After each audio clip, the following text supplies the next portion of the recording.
Good afternoon, everybody. That back corner has a table that has documents on it that are part of our meeting agenda and further information. Help yourself.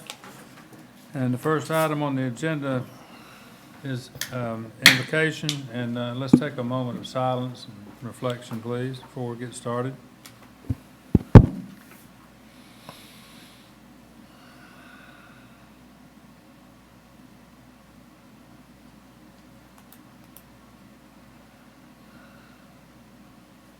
Okay, thank you very much. And we'll officially call this meeting to order and welcome all of you officially, and ask that you stand and pledge allegiance to the flag to my right. I pledge allegiance to the flag of the United States of America and to the republic for which it stands, one nation, under God, indivisible, with liberty and justice for all. Number 4, consideration of approving the agenda. Mr. Hewitt, I believe you said there's an issue with one item? Yes, sir. Mr. Lippard has been detained, not in the police sense of being detained, but he's not going to be able to join us tonight. And I'd ask that we push that item till next month's agenda. And also, that's item number 9 on the agenda. Also, Mr. Evans informs me that item number 8, the National Weather Service rep, is running about 10 minutes behind. So, however, the chair... Oh, okay, never mind, he's here. Okay. Just, I'd ask that we push number 9 off this month's agenda to next month. Is there a motion to approve the I'll make a attention? motion to approve the agenda as changed. Second. Any discussion? Hearing none, all in favor say aye. Aye. The agenda stands approved unanimously. We're on number 5, conflict of interest, Madam Clerk. Sorry, I'm bringing it up. I totally forgot. Well, I don't have the exact rule in front of me, but the rules of procedure says you need to state if there is a conflict of interest. Is there a conflict, Mayor Holden? No. Mayor Pro Tem Myers? Nope, no conflict. Commissioner Smith? No, ma'am. Commissioner Thomas? No conflict. Commissioner Dyer? No conflict. And Commissioner Carpus? No conflict. Thank you. All right, let's look at the possibility of approving the minutes for the September 17th meeting. I've just got one question before we approve them, is we had a very nice, short meeting, a special meeting. Did we not have minutes from that meeting? Because No, I didn't do those you yet. didn't have to do that? I mean, All right. yes, we will have them. They're just not completed yet. That was the day that we had the agenda review, so Cool. they're not done yet. All right, I'd like to make a motion to approve the minutes as written. Second. Discussion. Hearing none, all in favor say aye. Aye. Opposed, say no. Unanimously approved. Number 7, public comments on agenda items. Anybody signed up, Madam Clerk? Sir. Mr. Bauer, you know the process, sir. Jim Bauer, 329 Ocean Boulevard West. I'm addressing item 16, the concert venue, 17, pickleball courts, 19, open flame devices, 21, the stormwater master plan, 22, the emergency pumping plan, and 24, the pier grants. Ask the town. Before we get involved in all of these are years' worth of work. Let's ask the town. We have this beautiful arrow in our quiver, and all that we have to do, which is the water bill with a questionnaire that can go out, and you can ask the town and find out what the town wants to do about these things before we start spending another dime or another dollar on any of these things. Just one other thing with the documenting an emergency pumping plan. There is so much talent on this island as full-time residents.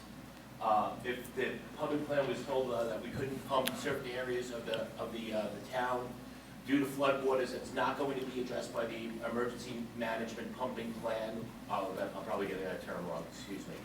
But the stormwater master plan You could ask for help, you could ask for people to come and go to classes and get rated. You could ask for citizens to sign hold harmless agreements, where if you needed additional personnel in a pinch, regardless of what branch of the town government that you're in, you can have a lot of help here, and a lot of very qualified help here.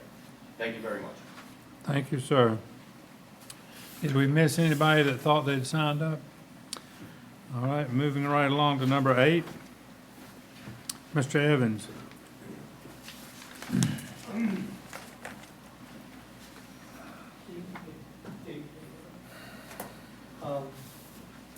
The town, in past years, whenever we would go for our CRS reevaluations, and whenever we participated in our regional hazard mitigation plan, we not only never had the forethought to finish with our, what I would consider good practices for floodplain management by mirroring what our neighboring communities had done with the tsunami ready.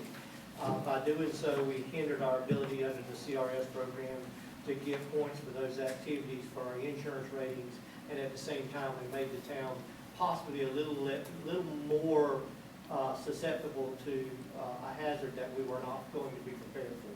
So by doing so, as y'all know, Jana took on the role of Rhonda, and this was one of the tasks that I needed to give to Jana. And Jana has done a wonderful job, and she's brought it all the way into the end zone. And I guess Stephen here is going to give us a lowdown exactly where we're at. Thank you, Stephen. Great, thank you. Good afternoon, everyone. You know, I guess it's somewhat symbolic that I'm here today, October 15th. As you know, back in 1954 was the date that Hurricane Hazel made landfall in Brunswick County, causing considerable destruction to the likes that North Carolina hasn't seen before with respect to hurricanes. It was the highest on the Saffir-Simpson scale to impact North Carolina in quite some time has passed since we've had to deal with some semblance of that. We've had a lot of hurricanes since that time, but really no significant landfalling hurricane on the Saffir-Simpson scale, category 3, 4, 5 since Fran in 1996.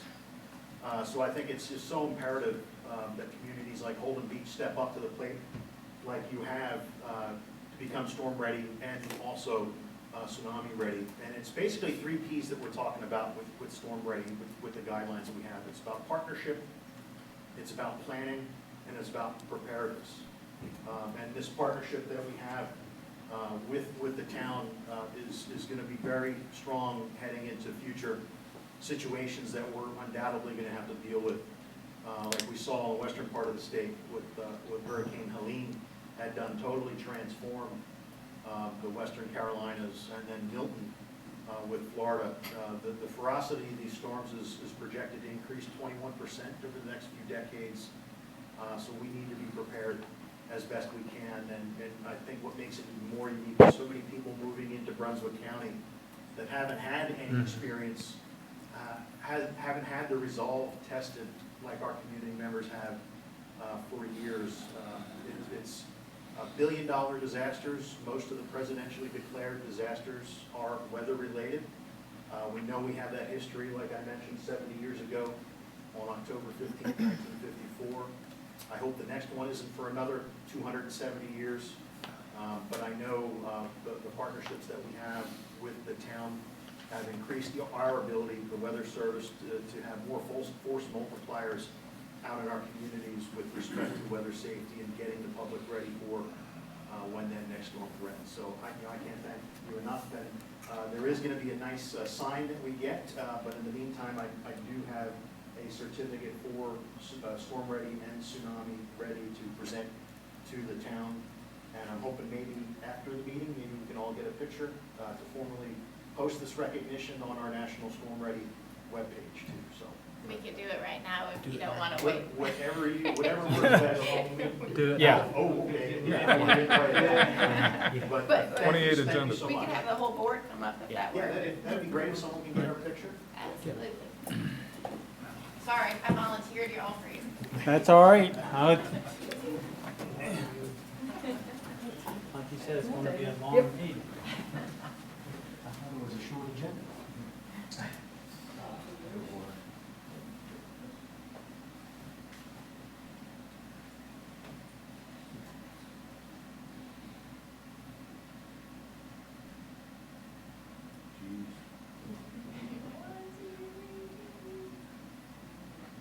you. Great, thank you, everyone, appreciate it. Thank you. You're welcome.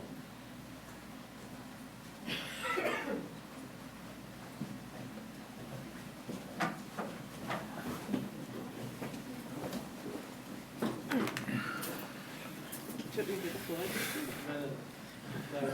Anyone who needs, if there's anybody that needs recognition for this, it's the staff over there in the planning department, especially Jana. Jana set up all the meetings, and I did go with her, and I did sit in the meetings with her, but Jana handled the thing from the beginning to the end. It was something I always wanted to do, but we never really had time because we lacked both personnel, you know what I mean, over there at the time, and we were trying to just get it done. But Jana really took this thing on, and I would say she held my hand through the whole thing, and she really stepped to the plate. And the big part of this is that we are ready. It helps us be prepared.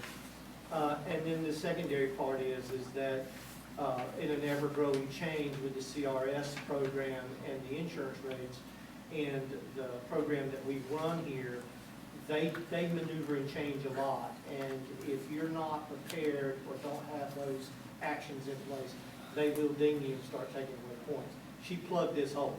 This is a hole that had been there for a long time, and she plugged it. And believe it or not, the relationship that we now have, I actually got to go over there, and we went through the facility, and they walked us through step by step, and you have to commend them. The effort that they put into the small town of Holden Beach to help us get here was also a tremendous task for them, I'm sure, as well. Because we went into it very green. We really did not. But the staff over there gets 99% of the credit, and Jana specifically. So I just want to make that clear. Okay. Thank you. Thank you. Thank you. Mr. Clemens? Well, all I'm gonna do is do an introduction, let y'all know, Green Engineer, prepared that plan for us. The guy that I worked with through most of it, Barry Parks, he's here to do that presentation, and I trust that y'all be in good hands. Welcome.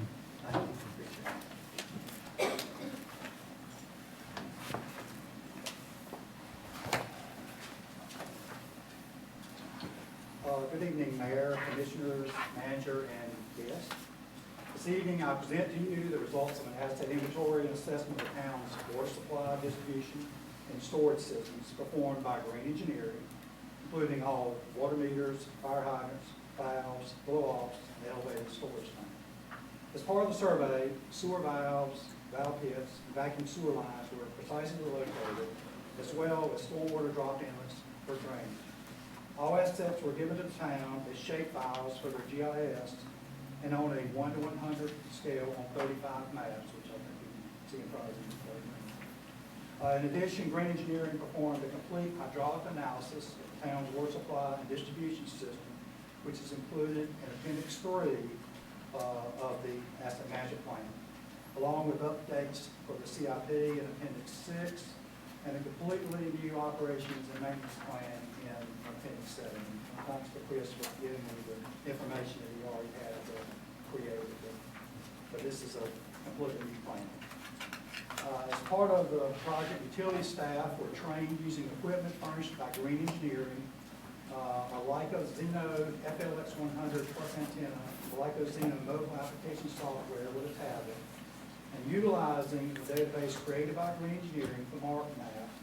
With this simple system, they can locate exactly any of their assets within their system. This is particularly important during storm events, when horizontal assets may be covered with sand during overwash of the island, and God forbid that happens, but it does. And can be used during daily maintenance for exact location of newly buried, repaired, or replaced assets. And also, one of our staff members came down and trained Chris and his staff on utilization of this new product. It was new to them. And then I think they came back and did a refresher. He come back actually about 3 times. Okay, came back several times. That's a very simple device. X, Y, Z coordinates, which are nice. Typical, like a cell phone, for example. And even Chris had to be, was a little wary of it because we were all wary of it. But a typical cell phone or something like that is within 13 feet.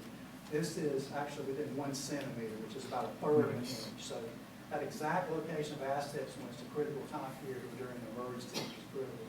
And the other thing we don't think about a lot of times is it also provides the Z, the elevation. So not only X, Y, the 2-dimensional coordinate, it also gives you the depth as well. So when it performs even maintenance tasks, you can utilize that for depth, for example, which is sometimes very important.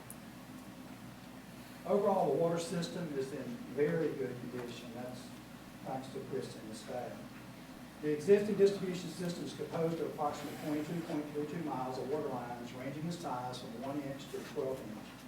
A large portion of the system was constructed in 1977. The larger mains installed at that time were asbestos cement for lines 4 inch and above. 2 and 1 inch lines were constructed with PVC.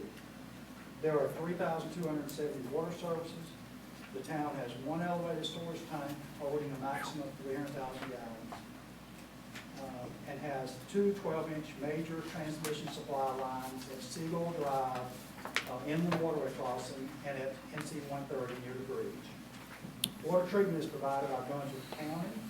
The contract is for a maximum of 1.8 MGD and expires in 2061, so we have that capacity for many years in the future. The average daily water use was 0.473 MGD. This was in 2022 because this report is from a few months ago, actually. So, but the data is about the same for 2023. I've already looked at it. It's about the same. We had a maximum daily demand of 1.05 MGD in 22, and that was actually 1.05 again in 23. There are 126 valves for shutting off water service, ranging from 1 to 12 inch, with 15 dead-end blow-offs and 162 fire hydrants.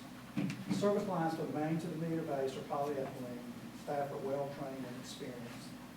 Let me get this to work.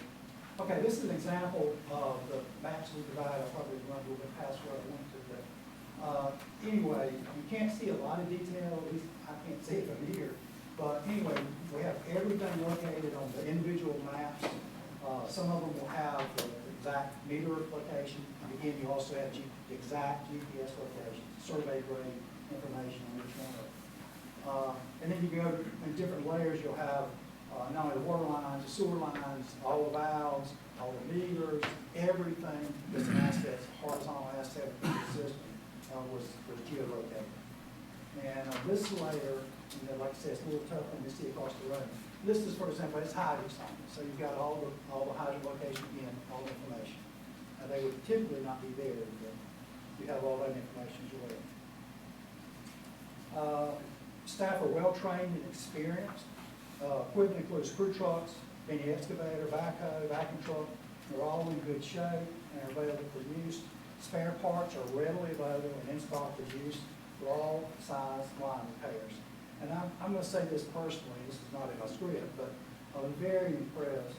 And I'm not saying this because Chris is sitting here. I was in the business myself for 40 years. And for a system of this size and a town of this size, very well stocked and, very nice equipment. So very, very much impressed that Chris had pretty much everything he needed to do his work. Generators are in good shape and on trailers for portability of use.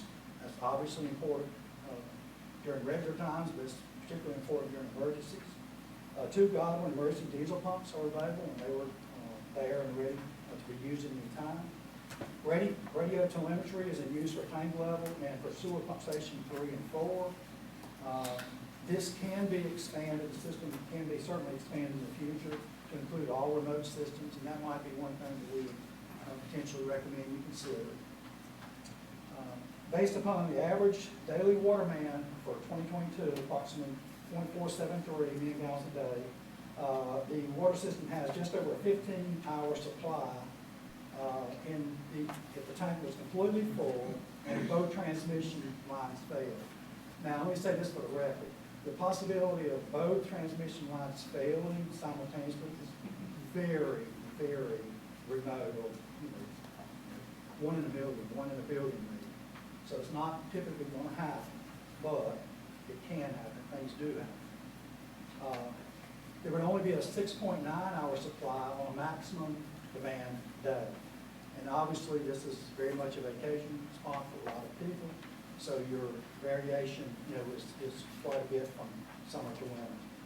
This amount of storage is adequate as the minimum state standards in the 15A NCAC 18C 805C for all systems is 1/2 day supply on an average day. And you do meet that. But it does not meet the standard if the town wishes to meet the requirement on a peak demand day.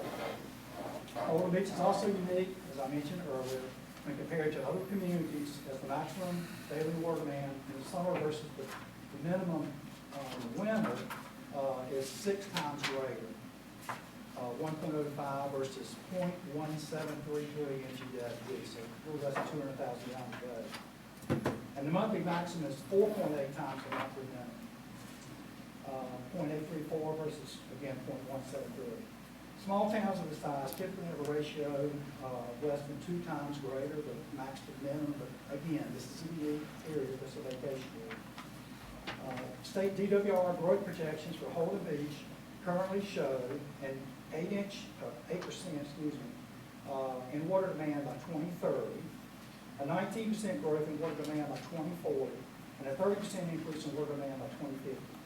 Based on these numbers, by 2050, the current elevated water tank only supply 5.3 hours of water on a peak demand day and 11.7 on an average day. Assuming both water lines fail from Brunswick County, again, I mentioned that it would be very, very unlikely. This will not meet the state recommended 12 hours of storage for an average demand day in 2045. 5 alternatives were examined as part of the asset management plan. And ultimately, a second tank is recommended by Green Engineering to be constructed on the, originally we wanted to be on the west end of the island, but I'm going to explain that a little more in a minute. Because no land is available in that area, it is recommended to construct a tank on land currently available to the town in the middle of the island. I think that's your Stock Bonnet Drive, is that correct? I believe it's in that area. You have some thought. The second 300,000 gallon tank is currently shown to be funded in the 22 and 32 and 33 budgets in the CIP before the town fails to meet the state requirements.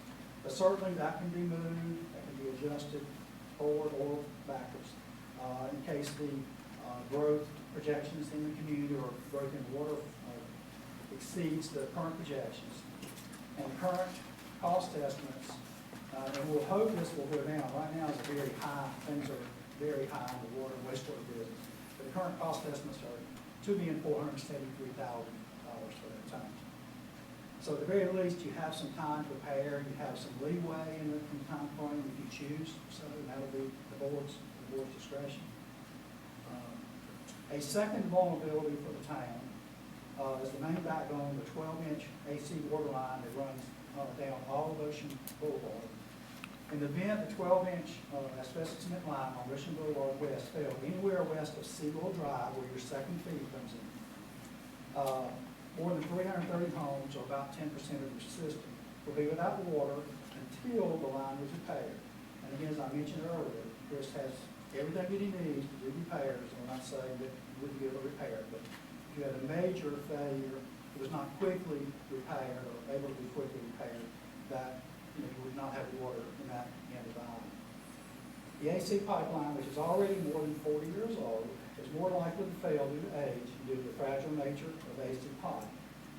However, town authorized testing of the pipeline at 3 locations by companies specializing in AC pipeline analysis showed the pipeline to be in excellent condition just a few years ago. This was and is an excellent predictive tool for this aging pipeline.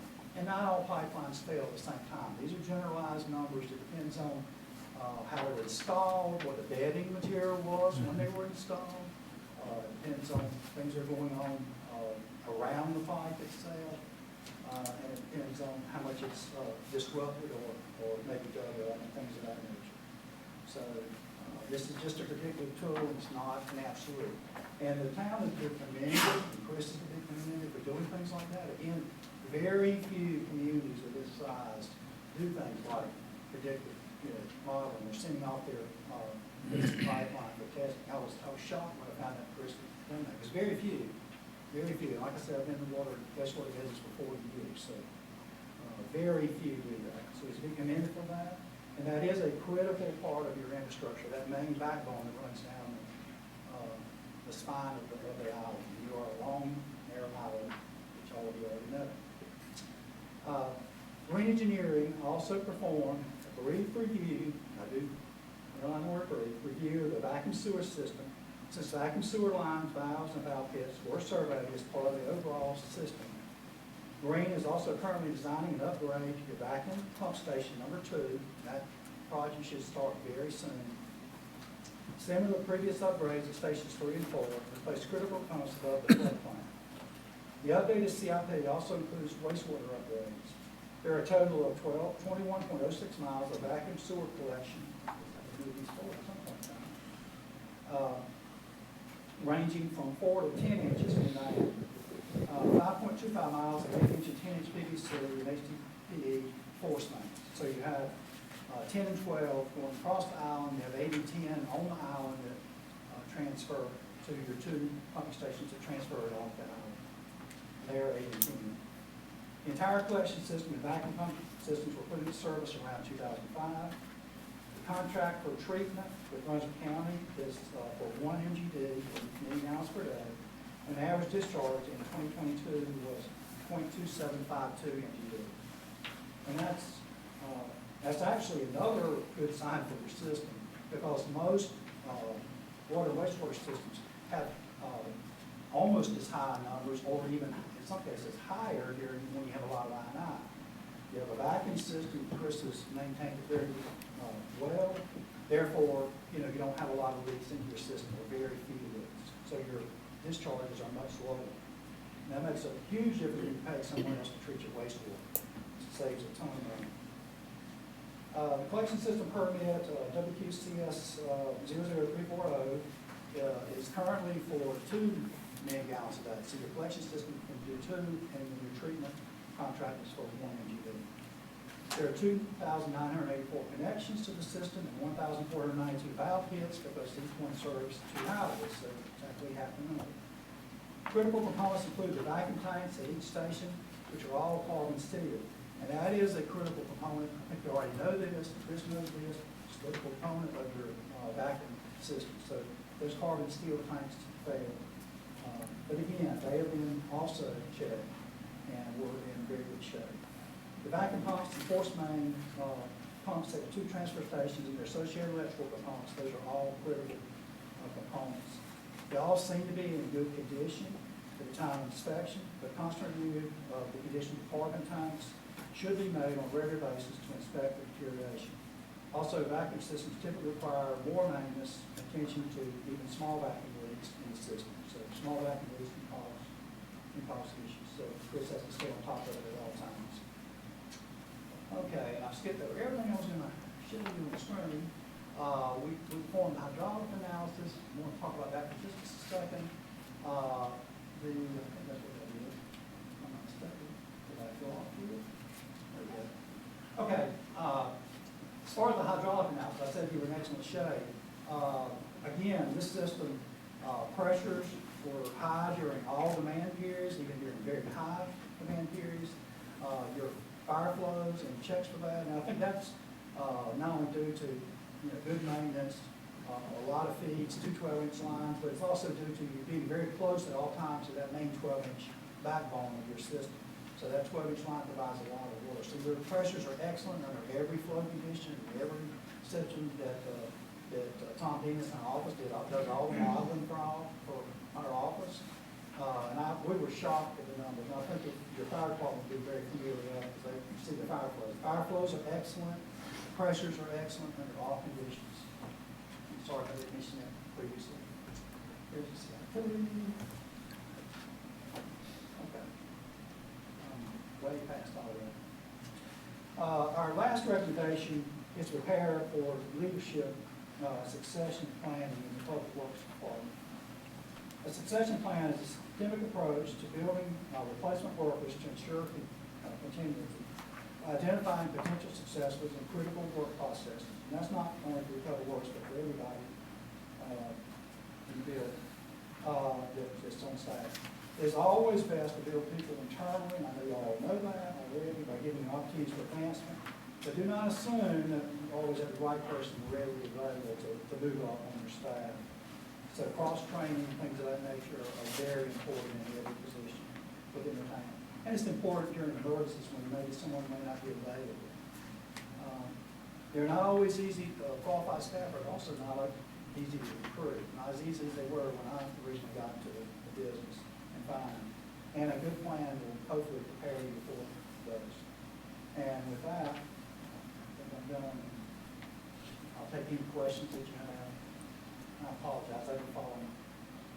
Any commissioners have any questions? I just had a brief question. Did you say you did stormwater or no stormwater inventory? Stormwater was, some of the assets were inventory, yes. Okay, the drops into the intercoastal or which? No, just the assets that are in town, so drop-ins and things of that nature. Okay. Not like So I had a question. I thought I heard you say that you tested the water pressure everywhere and it was very good?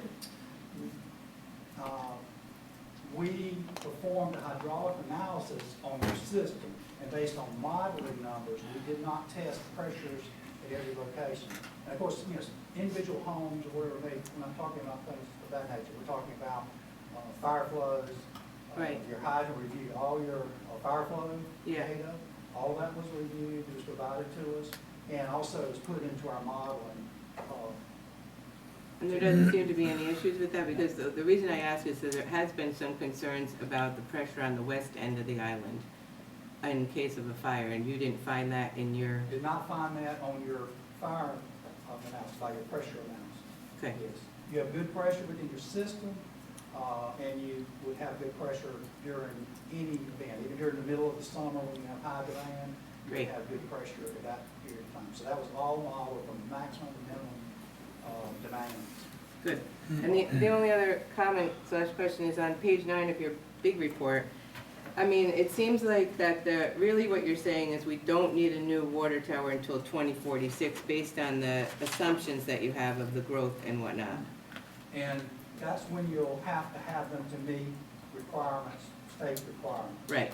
We would recommend that you do that sometime before that if growth tells you that. Yeah, and then I also heard in the beginning you said that this was 2022 data, but you're seeing that there hasn't been that growth in 2023. It's maintained? That's not unusual whatsoever. You can have, and again, this comes from 40 years' experience, not from just someone standing up here talking from who's never been in the business. You can sometimes have flat years and peaks. I mean, it's not a nice straight, you know, we always project these curves as nice, you know, 2% growth, 3% growth, 5% growth, whatever the growth occurs. And it never occurs like that. You're going to have high years, low years, so it's going to be like this. But in general, the trend is up by a certain percentage. So, again, that's not unusual to have. We did not see that growth in 1 year. You're absolutely right. Could that growth occur next year or 5 years from now? Yes. I mean, that's something you would need to continue to monitor. Exactly. Thank you. Any other questions? Any other commissioner have a question? Mr. Peppers. Barry, I have just one comment. I want to thank you for answering my questions. You guys don't know this, but I sent Chris and Barry via the town manager about 30 questions, and I appreciate your patience in answering all those. They were great questions, actually. You made me think a little bit, so that was great. Thanks. We definitely appreciate feedback. Not a concern. Any other commissioner have a question? Mr. Hewitt, do you have a question? No, sir. Mr. Clemens, you got anything you want to add or comment? Thank you so much. All right, Thank thank you you for very all much. your work. Thank you.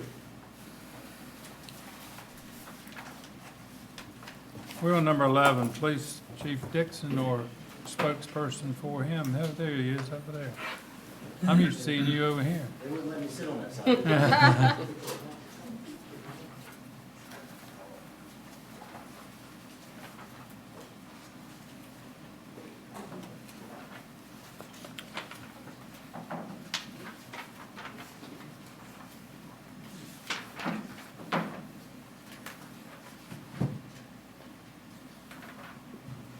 So in the police reports, there's really not a lot of alarming information or topics to discuss. Just briefly,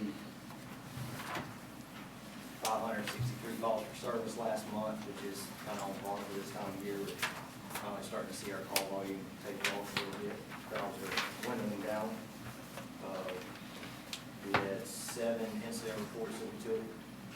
One of them, they got pointed out to me.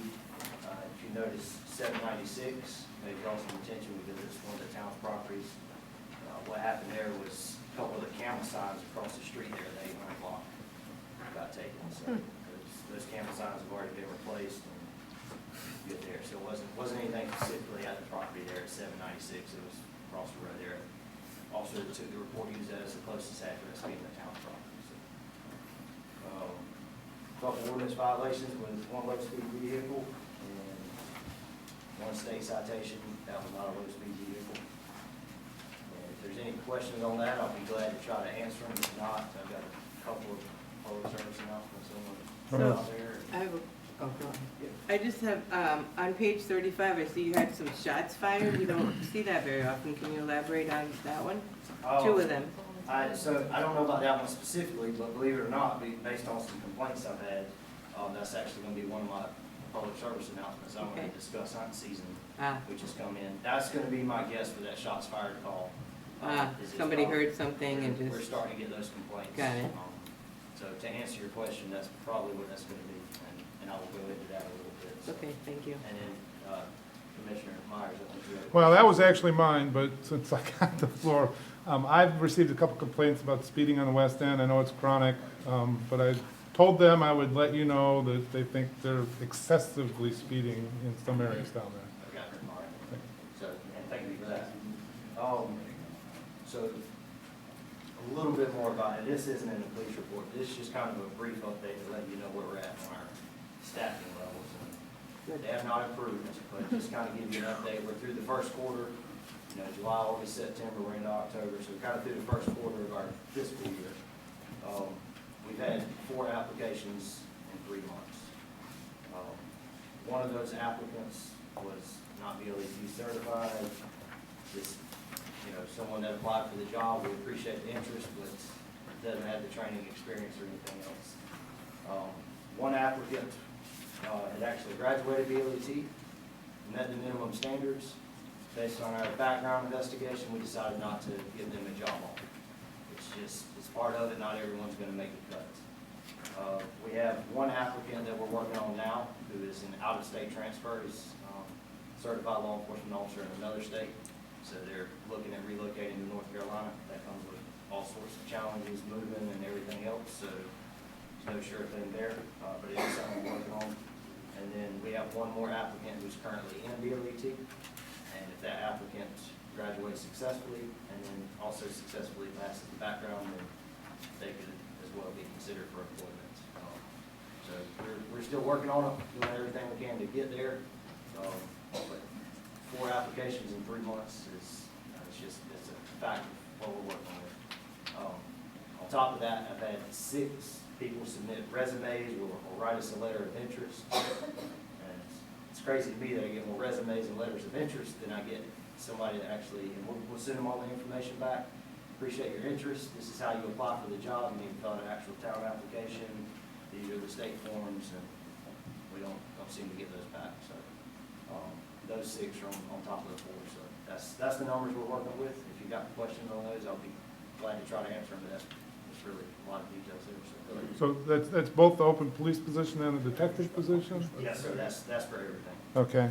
And I think this is just this month's report. I was just curious how many, how many cases would have gone before detective that, it seemed like there was one on the last report that was, investigation needed. On this one, honestly, let me flip back, because I don't remember there being anything on this one that. I didn't see anything on this one. I saw it on the last one, which we didn't have you report on. And these, like your lost and found properties, both of these actually were firearms. What happens a lot of times, is people will rent a house, and when they leave a firearm behind.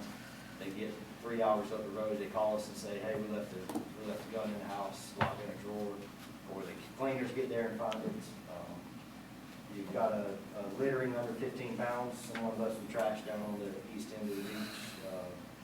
The camera signs, the first degree trespassing and misdemeanor larceny. The officers actually handled that, and it was resolved between the parties. So that dispute there, the injury of personal property down there in the 1300 block is something that we're looking into further. I know it says closed unfounded. That is actually an error. I've got a note here. It is not closed unfounded. It's something we're looking at. And then the injury to real property, the last one was actually created in error. That was a motor vehicle accident. So it was property damage from a motor vehicle accident, which shouldn't have been an incident report.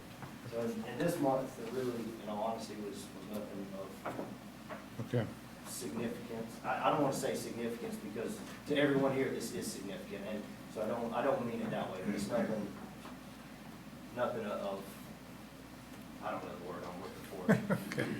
If you're filing a report with us, it is significant to us, and I do mean that. So.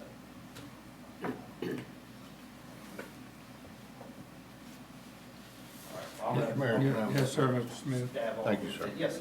I've just had one question. It is this, since we've continued the parking, you only have 16 improperly parked vehicles. Do you see that as declining and people getting smart about where to park and doing the right things? A combination of all of it. Yes, we are seeing, in my opinion, more compliance. If you look at for the last, I think, maybe 2 years, when you started asking for some of those numbers more specifically, if you look at them from then compared to now, I think they're down significantly.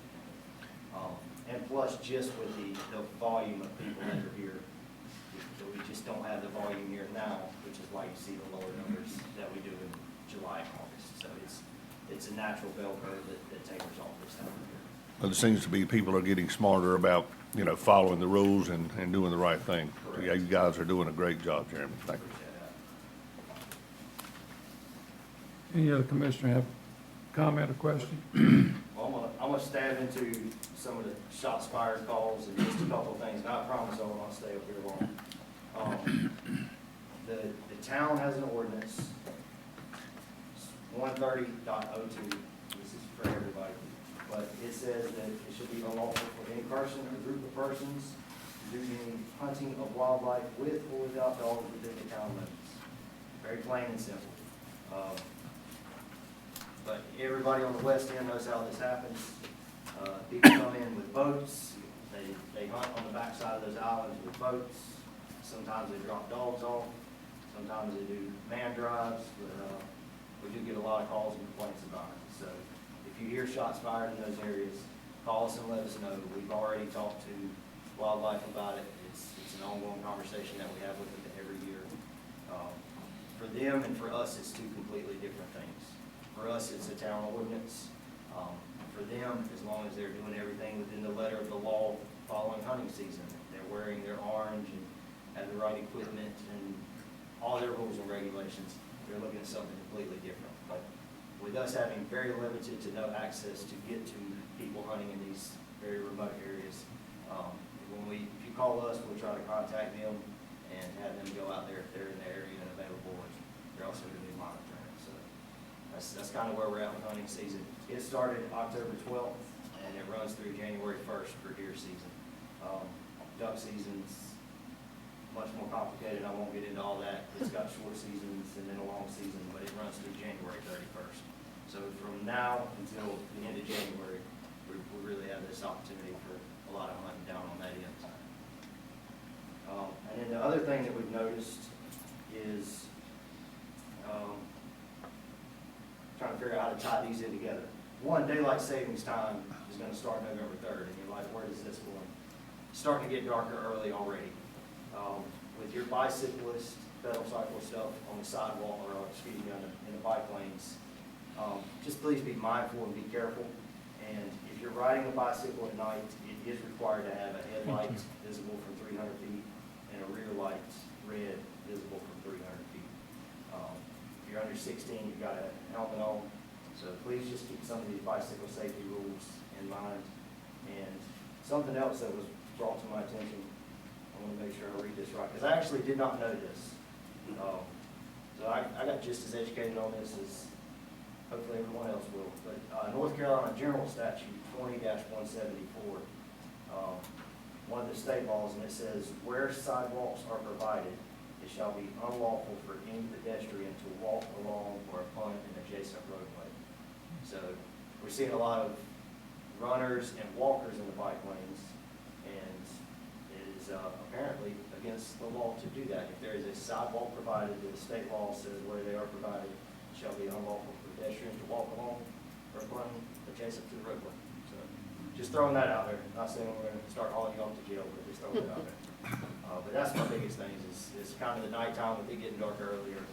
Watch for bicycles. If you're riding bicycles, make sure you have your lights. And hunting season's here, so we know the shots fired calls are coming. If you have questions, comments, or concerns about any of those, I'll be glad to do my best to try to. Thank you very much. Thanks, Jeremy. Mr. Evans. We're on number 12 of the agenda.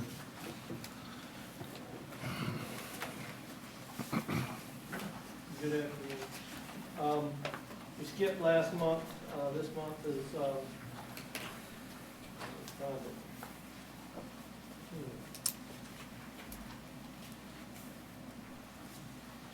this month was a little slower. It's always expected this time of year.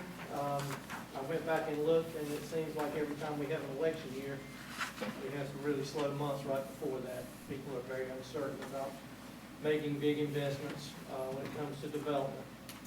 But this month, for active new home permits, we have 31. For other active permits, we have 403, and those are the ones that we're constantly working and monitoring. Permits issued for over 30,000, there's 39 of those, and that number's going up. Permits issued over 100,000 is 7, and that usually gets us, down there in that next category, which is substantial improvements.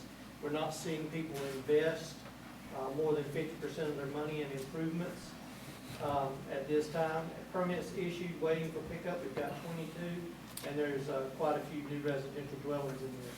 We see an awful lot of COs for this time of year, and then what happens is you get a big push for people to start building houses and get into them before the rental season for next year. So we get this swamp of input of new home permits. They usually start about the end of October, and then we're doing a lot of plan review over there for months, a couple of months. And then we start seeing a rotation all the way up to the 4th of July deadline and sometimes the Labor Day deadline, building houses and trying to get into it. So right now we're in that lull, and that's where we're at. Permits that are in review right now are 7. We only issued 3 CAMA permits last month. Now, the month before we had some more, but we didn't give that report. Zoning issued was 10, and those zoning ones are usually new homes for most of those. And of course, the permits that were serviced for inspection, we went through 86 of those files, and the total inspections made were 180. And with that said, if there's any questions about that report, I'll be glad to answer them. I was tasked with giving an 88 on the Bridgeview mediation resolution agreement. And I will try to do this and give you the best information I can. As you're aware, I was made the ADA compliance officer, and so our ADA list, not just for the mediation, but for everything I have incorporated into this report. because anything we have out there needs to be fixed as well. So, I will, this report actually indicates, has the information that we need for everything except for the last part, which I will talk about, which I think that David or Christie, one has that information. But we'll start with 114 OBE. It is completed. 114, that is completed under the mediation agreement. We got bathrooms, we've got a hardened surface, we've got designated spaces, and we lost no handicap spaces. We actually increased by one. The thing is fully compliant. There's nothing about it that shouldn't meet the ADA requirements as well as the mats at the end. It is complete.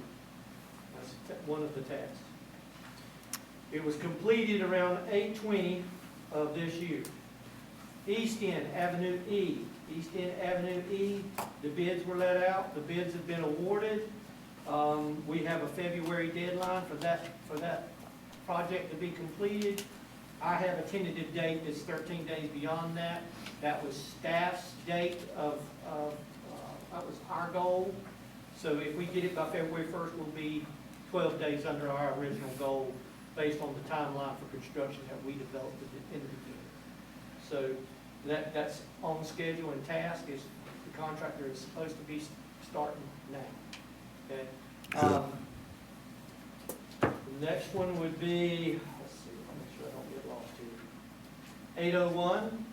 801 has been bid out. The contracts have been awarded. Everything is ready to go. We've met with the property owner out there today. We're going to do some slight modifications. I'm supposed to meet the contractor tomorrow, and he is my understanding that he's going to get started right away. We're supposed to be on site tomorrow morning, and the deadline for that, based off of the contract, should be somewhere around November 8th for it to be complete. So 801 will be off the table under the mediation agreement. 700 block. 700 block was completed back at 10/15 of 23, part of the mediation agreement. We put the hardened surface down, restriped the handicap spots, and made sure they were properly signed. Jordan Boulevard. Jordan Boulevard was completed in November of last year, November 12th of last year. We had to actually rebuild the parking lot, elevate it so that we could meet the ADA requirements, and we actually increased the area there and provided better parking for the ADA folks there. 915 is a walkway that the town installed. It is now a handicap accessible walkway and meets the ADA requirements from the beginning to end. Halsted was not part of the mediation agreement like 915, but was identified prior to the mediation agreement as being ADA non-compliant, and we still have to bring to the board a budget amendment for next year, hopefully, for new handrails, and it should be completed. We redid the parking area and restriped the parking area and fixed the actual access to the ramp.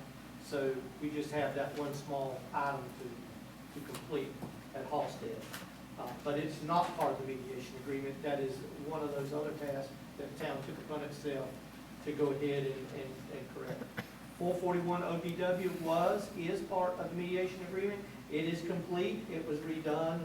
It was completed on 3/29 of this year. And the mats have been put down, and they are in place. 329.5 was another walkway that was identified. It was taken out and it was made into full ADA compliance. It was completed, the construction was completed there at 7/8/24. 441 was part of the mediation agreement. 329.5 was not.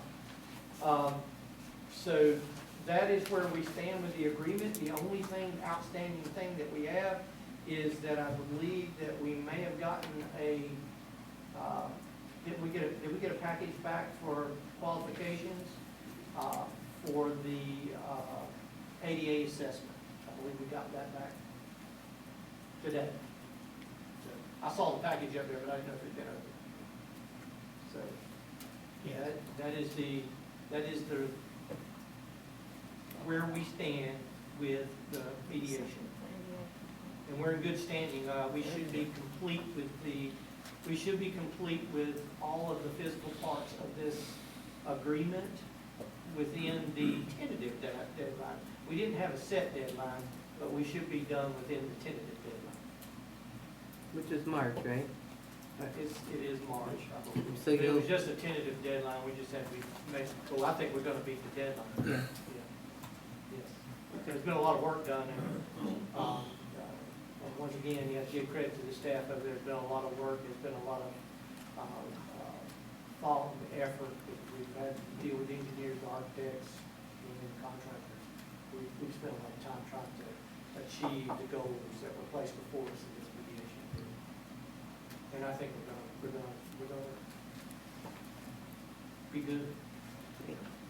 Thank you. Tim, I'd just like to thank you for running this program and getting it done on schedule. It was a lot of work. Outstanding. Thank you. Mr. McRaney? Finance.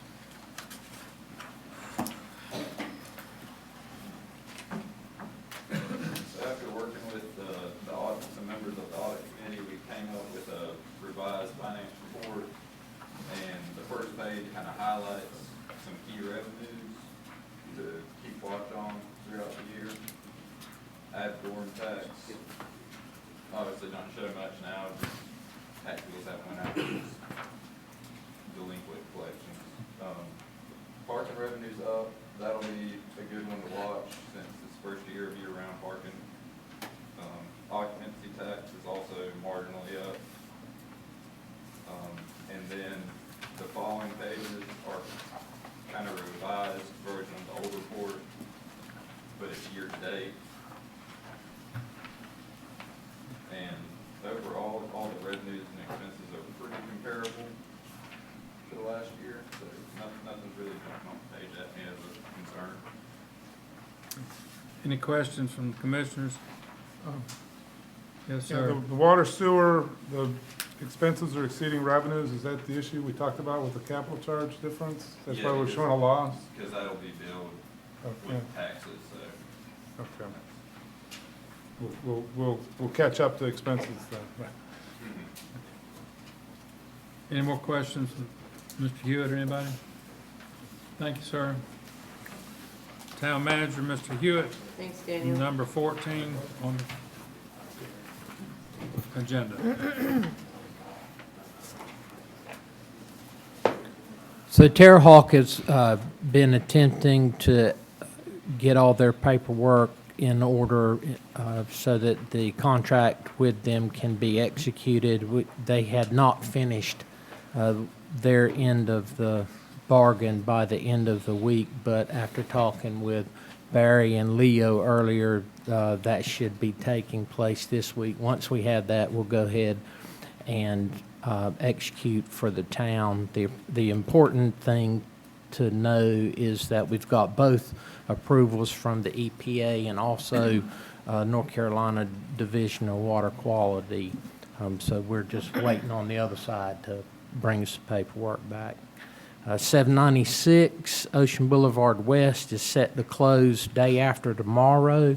And what I propose that we do is we'll have to temporarily book the proceeds from that sale to the Water and Sewers miscellaneous revenue account, and then as follow-on in November, bring a budget amendment back. I'm assuming that there'll be a desire to early pay off the debt that went with that, so that'll have to be framed by a budget amendment to authorize that kind of thing. And assuming that there will be a successful closing on the 17th, right? To the legislative agenda, if the board would just be advised that the General Assembly convenes mid-January. This is the long session.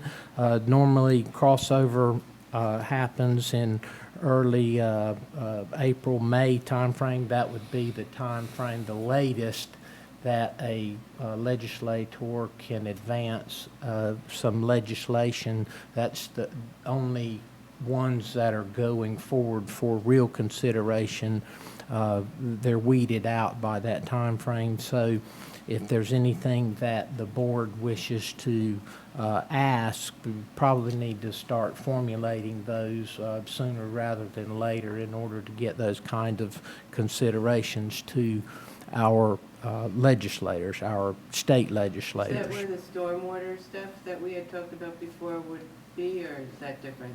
That's on the federal level That's for that federal, one. But that is a call out for the types of things that would be appropriate for the considering. It doesn't have to be just limited to funding issues. It could also be legislative issues if there are rules that need to be affected or impacted. That's the time and place to do that through them. So these are the earmarks? Or not? If it's funding, yes. It's an earmark, okay. Draw your attention to the fact that the Coastal Resources Commission meeting is going to be held at Ocean Isle Beach in mid-November. This was looking back, looking forward kind of thing. I was under the impression that inlet hazard areas revisions might be coming to the forefront in November, but after dialoguing with the Coastal Resources staff, it's probably going to be after the new year. We'll know more about that, but that is one of the specifics that the board wants to track closely, and we've got our eye on it. Talking about growth numbers, I know that Barry mentioned it, and annually the state demographer publishes a population estimate for the town, regardless of what science project that they use to come up with these numbers. It's up from last year. It does have its basis in the census, and then there are other algorithms layered on top of that, but we're up from 900 and some to the most recent of 1,054 population here. The important reason is that is the basis of distribution for many of the state distributed revenues. But it's a ratio, right? So, No, it's a number. okay, but Brunswick County is exploding, so is our share going to increase or decrease?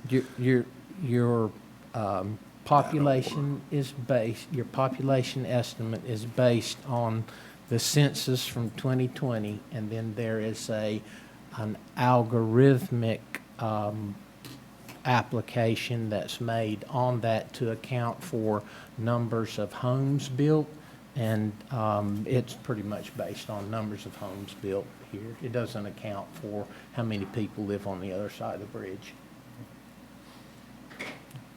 Did I answer your question, Tom? I think so. It was my understanding that the state, at least the sales tax revenue, was distributed based on the ratio of population, so. Now, that's a different question. You were talking about, I was talking about the population estimate. You're talking about a sales tax distribution. Well, And yes, it is. Yes, that distribution it's made on the basis of population or tax base. The decision to do that is made by the county on an annual basis. But the county is always going to make their basis of distribution for sales tax on the numbers of population, not the number of tax base. Because to go with 1,000 people, it's more money for the county rather than the $2 billion in tax base that Holden Beach has. Okay. Yeah. So,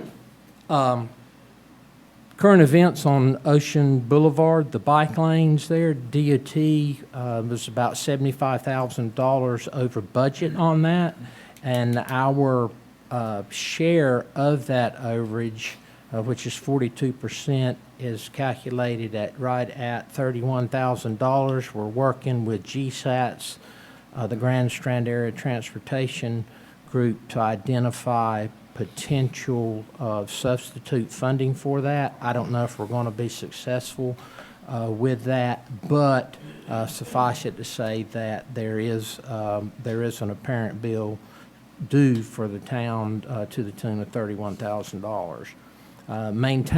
Maintaining those bike lanes, DOT has let us know that the standard for keeping the bike lanes clean is probably not, their standard is probably not the same as our standard. In other words, DOT mows the right-of-way versus sweeping the shoulders of the road, which is what the bike lane is. So we're evaluating the options that may be available to us, whether that's some type of in-house equipment versus contracting the operation out. But a fine point to be made there is that any type of arrangement whereby the town is responsible for that effort is going to require an agreement with DOT before we can perform the work. And David, can I ask you a quick question on the bike lanes? Sure. Did you have any conversation with them about crosswalk signs or some kind of? we've got what was in the contract, and what was in the contract was what was authorized based on the study that Inspections and DOT did. No. I'm not talking about where the crosswalks are. I'm talking about like putting some kind of sign so people are aware that we now have crosswalks at these particular spots. They basically said what we got is what we got, and I didn't take it any further than that. I was really focusing more on the money, but on getting the money. But that's not something that's off the table yet, Ms. Thomas. Okay, thank you. Okay. David, can Sure. It looks like some of the issues with the gravel and the bike lanes is from the homeowner putting gravel in the right-of-way of the town to kind of connect their driveway across the sidewalk. Is the town responsible for that gravel that's been put there by the homeowner in the right-of-way? I think by the ordinance, and Chris can correct me if I'm wrong, or maybe it's a function of getting a driveway connection permit through building inspections, but pretty much if you put something in the right-of-way and the town needs to maintain the right-of-way, then the town will maintain the right-of-way. Because some of that gravel is mounted rather Well, high. yes, and it goes to the point of when I'm assuming we'll get to the point where the town will be doing that work, we're going to clean the driveway. I mean, we're going to clean the right-of-way. We're not going to be able to accommodate, this one had crushed brick or that one had coquina, but I think you're trying to say that maybe the rock's more of a nuisance, falling down in the bike lane and messing it up. And I'll be the first to tell you, that rock is beautiful to look at where it should be, but it is a nuisance nightmare when you're going there trying to fix a water leak and shovel through rocks and debris. But whether there's rock in that driveway or dirt, with the elevation of our lots compared to the road, there's always going to be issue with washover. If it's not rock, it's going to be dirt that's washing out there, If we even had equipment to maintain it with, you could sweep it today, and tomorrow morning you'd be back again if you get a rain. But yes, those rocks are a big part of it, and I don't know the answer to keeping rocks or dirt from going down on that bike lane with elevation of yards compared to the street. we don't have an answer on how it is yet. We're still walking around kicking it several times. Tim spoke to the key bridge items. I do have I will confirm that we did get one response in today. That looking through it quickly, and we'll bring it to the commissioners if you wish next month. But had the one response that there was. It didn't indicate that they had done any projects in North Carolina, and it was to the tune of about $100,000 for all in on it. So, but I hadn't read it completely. Those were just the high points from the executive summary sheet. Upcoming Parks and Recs event. October is a busy month in the Parks and Rec world. We have the Volunteer Appreciation Luncheon on the 25th of October at 11:30, and I just want to make sure that everybody that's on a town board or committee is invited to that, and you need to respond to Christie by the 18th of October, as you will need to do for the Barktoberfest on the 25th of October at 5 p.m. and the Trunk or Treat on October 31st from 5:30 to 7 p.m. And I understand that several staff agencies and members are working on thematic participation for best costumes or best something for the Trunk or Treat. So anyway, for all three of those, contact Christie no later than the 18th. And last but not least, the Veterans Appreciation Luncheon on 8th of November. We're having it a few days before Veterans Day, and you need to register by the 1st of November. That's all I have. David, may I add one thing? The town has got the RFQ for the engineering services for the pier on the street, just so everybody knows. I know that's important to a few.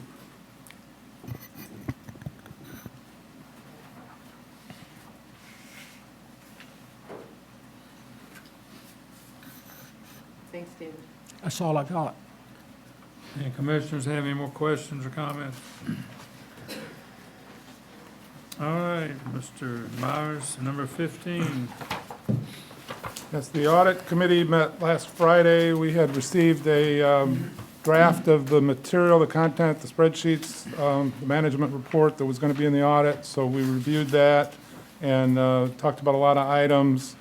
And then we have a written report. Since we met Friday, we couldn't get it in the packet, but it's in the back of the room and it's on the town's website if you want to see the written report from the audit committee. But bottom line is the audit is going to reflect very strong financial results.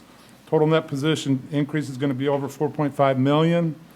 We are going to get a clean opinion from the auditor.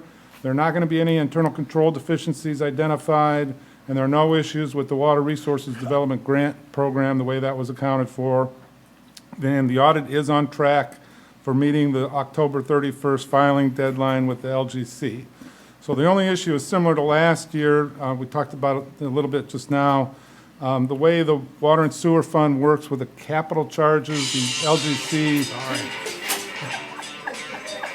Sorry, my bad. The LGC does not consider that revenue. So when you take that out of the revenue, it shows that we've got an operating loss. So we're required to write a letter explaining that situation, and all the board members here are going to have to sign that letter to the LGC. But overall, it's really good news. No recommendations from the committee other than, move ahead. Hopefully it'll get filed. And the auditor will be here in November to review the report, make their presentation and review the report. It will have been filed with the LGC by then, but in November, we'll get into details of what's in the audit. That's all I had, unless there are questions. Anybody got a question or I'm comment? just, want to make a statement. In other words, we're still have a very strong financial Yes. situation here at Holden Beach, Yes. as we did last year. Yes. A So little we bit were stronger in this year. good shape. Yes. 4.5 million net position increase. Okay, well, I just wanted to clarify that we're not out of money. That is correct. Thank you. Any more questions or comments from the commissioners? All right, are we ready to go to the next item? Number 16, Ms. So- Thomas. So, yeah, I just thought that we should get ahead of the curve here and start, now that the season is over, we should start talking about the summer concert venue and get some feedback from staff, and from concert goers. How did it go, where it was? Just some background, obviously the pavilion came down because it was condemned before the season. We had the concerts at Bridgewater Park, which meant we had to close the park on Sunday afternoons to prep it for the bands. We had to bring portable toilets in to provide bathroom facilities because the park bathrooms were locked and closed And then I, like I said, I just wanted to see what the feedback was and to start the discussion of what do we want to do next year? Did that work, that we would want to do it? Do we want to get some temporary stage somewhere? Or do we want to talk about where we want to have a new stage / pavilion? So I guess I would, sorry, Christie, maybe you could start the discussion on, I mean, one of the things I was wondering is, how was the attendance at the, this year compared to previous years in a new venue? And what was your feedback? So attendance, I'll answer the question this way. I think it can be an optical illusion. I think the concerts were well attended. When you're down at Jordan Boulevard, you've got the big gap in the center that you have to leave open for center lane for emergency personnel to be able to get an ambulance in. So people set up on either side of the walkway up in front of the dance floor.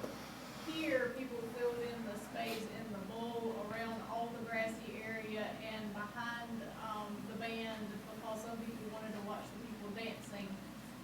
The main negative feedback that I received was that the dance floor is behind the band, which is not optimal. And that the band, some of the bands itself found it difficult not to be able to just be able to back up to the facility. They had to roll their equipment up the sidewalk to get it underneath the facility to unload. So they had to plan for that ahead of time. They were all provided with pictures and about how far it was beforehand. There was positive feedback in the beginning that both the first couple of weeks, because the police were highly present there. I'm saying the chief himself was there the first couple of weeks, just so we know how this goes. People would stop and talk to them and myself, and some of the positive comments were that you don't have the smell that you have down at Jordan Boulevard with the sewer, and that people like being on the water, being able to watch the sunset, the boats go by. So I really think it is based on a matter of opinion of what people like, and if you are somebody that uses the dance floor versus if you're somebody that just sits and listens to the concerts. Is it optimal? No, it's not optimal. Is it a long-term fix? No, it's not a long-term fix. How quickly do you want to do something different? I think that's the board's decision, and I can't decide for the board where that's concerned. Mr. Mayor, can I Mr. Smith? something? Christie, did we not have the Parks and Rec Committee make recommendations as to possibly putting it on Block Q? Wasn't that part of their plan? Yes, sir. Thank you. I think if we would listen to our committees, and we don't have to build a similar structure. I think we can, from what photographs I've seen of other venues in nearby islands, we can do something really inexpensive instead of building what we had before. And it would make it easier, of course, for the bands to get their equipment there, and everybody would be in front of the band. So I would like to maybe ask commissioners to let the Parks and Rec Board recommend maybe some things that we could do in Block Q, possibly. Yeah, I mean, that's part of the discussion, right, to just get the ball rolling, and I think that's coming up in another item about what else we might be thinking about doing there. I thought when we talked about the pickleball, but, yeah. You're reviewing the Parks and Rec Master Plan right now in the committee, right? Is that what the Parks and Rec Committee is going through?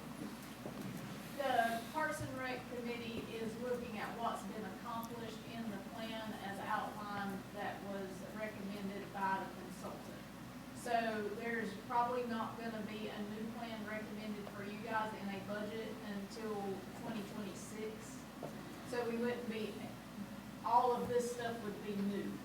So you would need to send them a tasker to do something. We wouldn't pick that up as part of the plan because in the plan, the pavilion was still there, so now that's off the table. So on my spreadsheet, it says non-existent as far as what they're looking at right now, if that makes sense. And then the concerts were not here, so you guys would have to task them with that. But there won't be changes to the master plan unless the board asks the consultant group to do some updates until it's put in the budget to do a new budget. Yes, ma'am. So I think y'all have done a fabulous job of where it was located, but from what the community has said of the concert goers and everything, and plus, we have to consider the condos that are there, people living there. I think we need to find a permanent location. I think we need to task the committee, the Parks and Rec, to work on a permanent location for it. I think there's a couple of things we could consider. We've talked to Chrissy about a portable stage, which we could use, and then once we get a permanent situation, we could rent it, but the problem would be storage.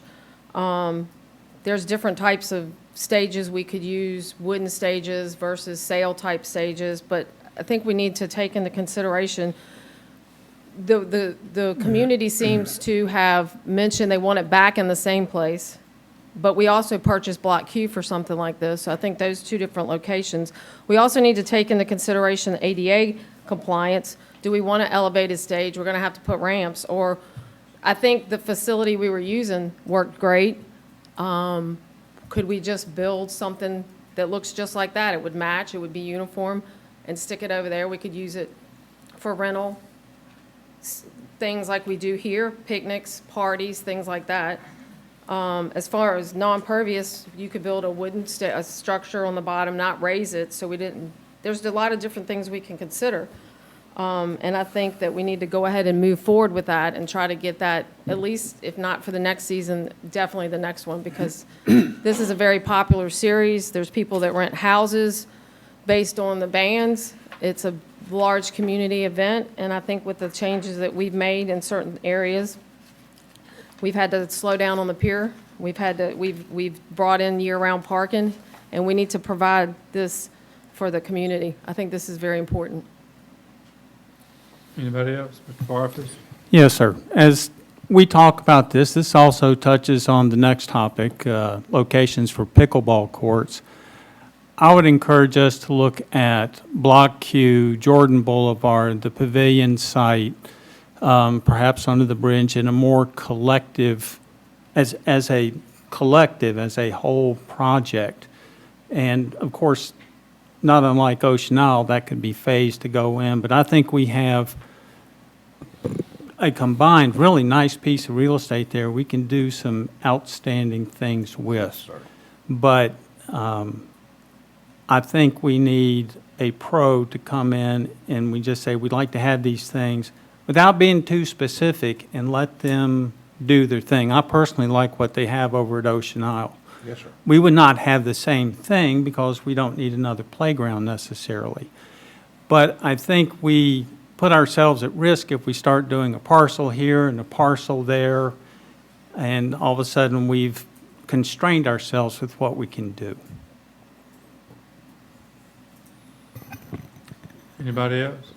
I guess, I mean, I agree with everything that's been said, and I think it would be good, you know, next year's coming. We're either going to have it in the same spot or we're going to have something in place to, as a substitute. And, you know, I guess what I'm hearing is the fastest, easiest, cheapest maybe for next year is put a portable stage on Block Q and use that and see how Block Q plays out. Other than that, we're going to make a commitment on building something, and it seems like you're going to respond to that. So I'm all for figuring out a solution that works, and we've been addressing it for a while. I don't know that we'll get to an answer tonight, but what I will advise the board on is before you make leaps and bounds, sort of thinking it, you can just move to a portable stage system. The board can explore all of the items that you want them to explore, but we don't have until May. I know concerts don't start till May, but the band's contracts that are signed they want to know where they're playing, what they're playing on, what kind of cover they're gonna have, what the size of the stage is, and those have to be signed ahead of time. We have verbal commitments from 3 of our largest bands for our holiday weekends for this coming year that I was able to secure.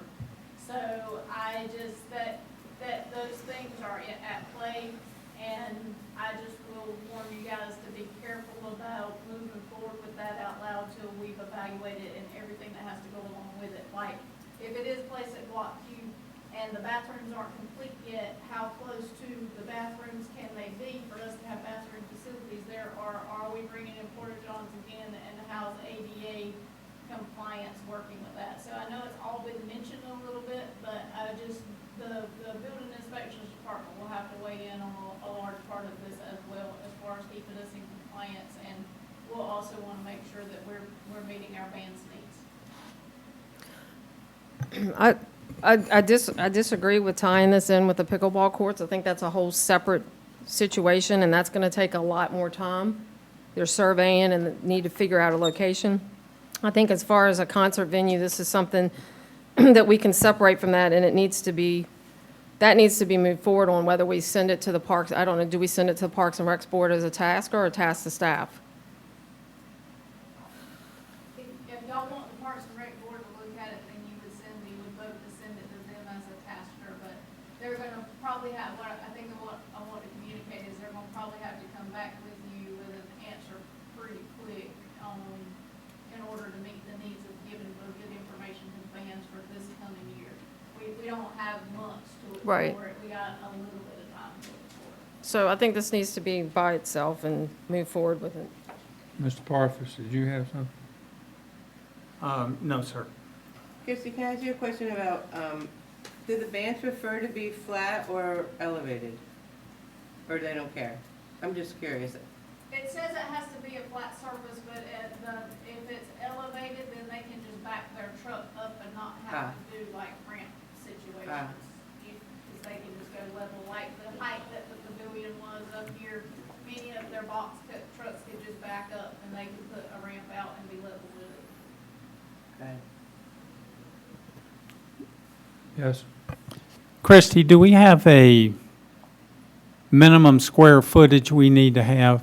I've looked into some portable stages, and it just seemed as a quick fix. You could park it on Carolina where the road's closed. You got asphalt there, it's stable. But I don't know how much real estate these guys have to have. Each of the contracts vary, but for our old stage, it was, I believe, 40 by 40, and most of them filled up all of it. Well, I'm sure they'll take up the room. And we're not going to find a portable stage that's 40 by 40.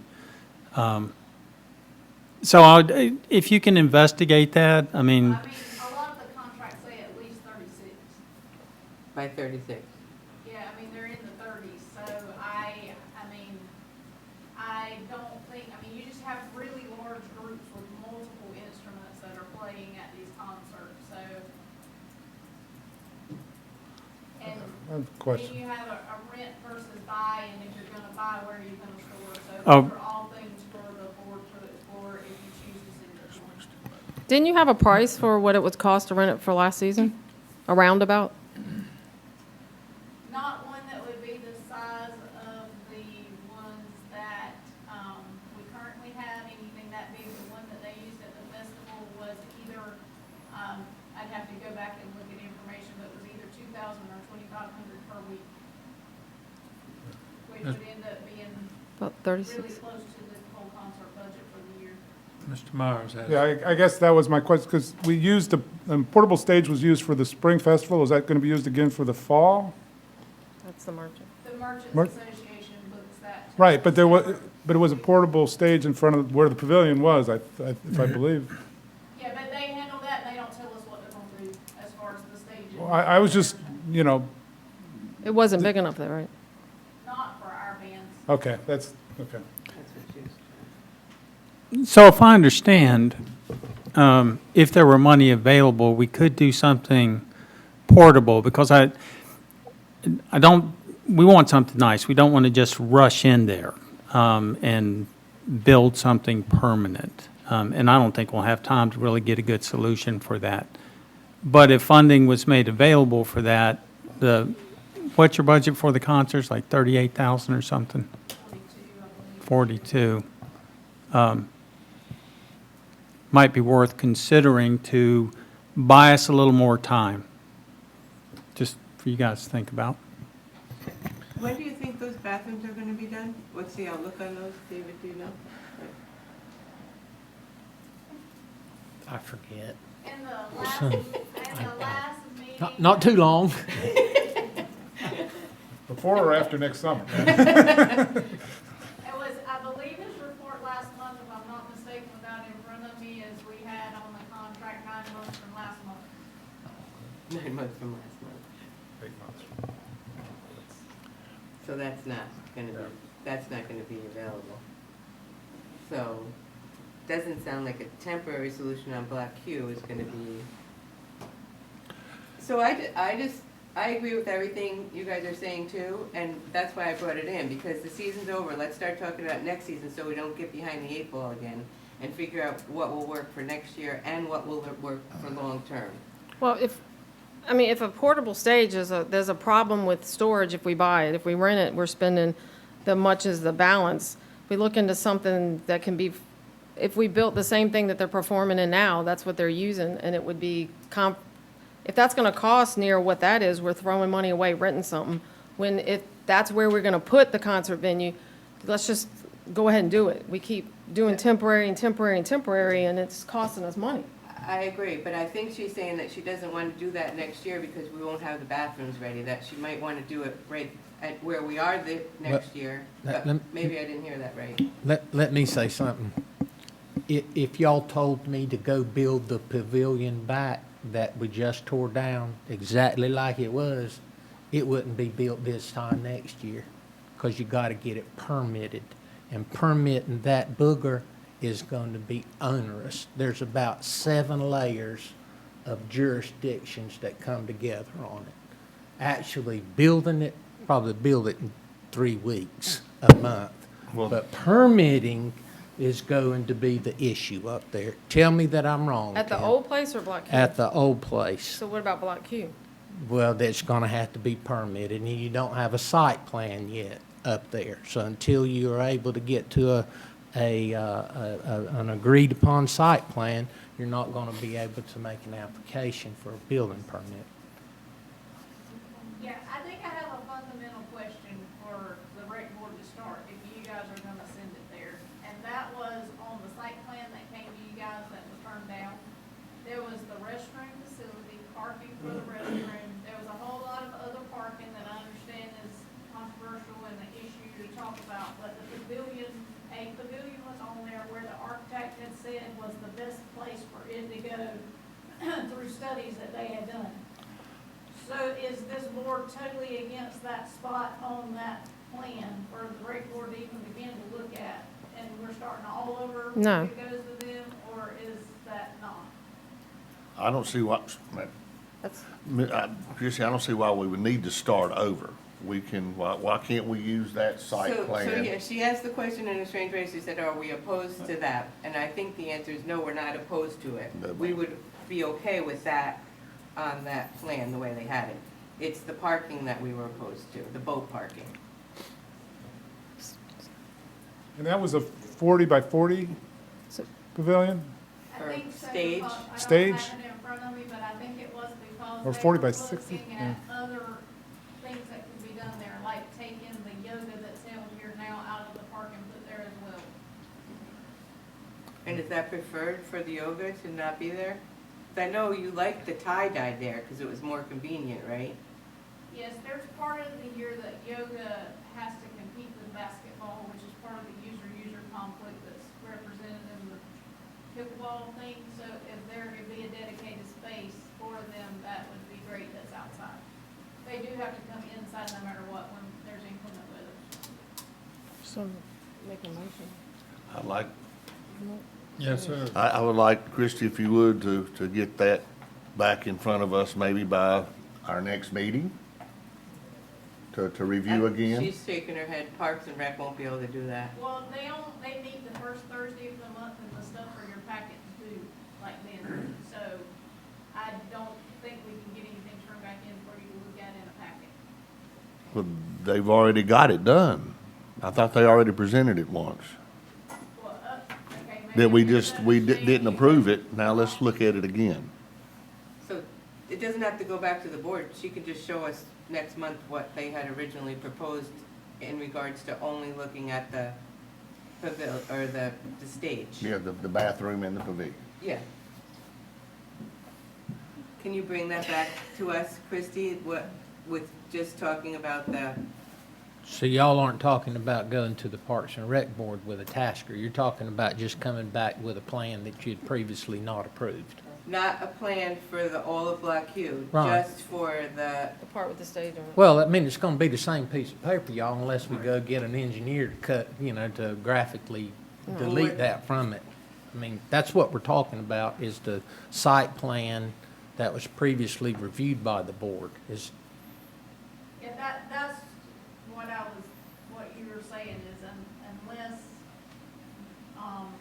Baker, the architect, can pull that off for us, and I mean, maybe he can before next month, he would have to pull off the parking spaces and just show, but otherwise you would get the same plan where you would visually know that the parking is not there and it was just the parking lot, do you remember how big that was? it's about half the site, I believe. Well, I mean, that has big implications on the water.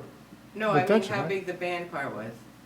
I don't. Was it, I think it was 40 by 40, but I don't have that in front of me from memory. it must have been if that's what you think But- that we Might need. have been 40 by But 60. I also, you guys realize that we follow on stormwater talk that we need to Yes, have, of course. and that's added. That's why, Well, I but- think, that's but- why Rick but is wait a trying to minute. say, let's do it all at once, the whole site of But- anything else we need to But put we on. already But turned you down- also turned down- approved a modular stormwater plan that can incrementally be ramped up for whatever other accoutrements should go on that site.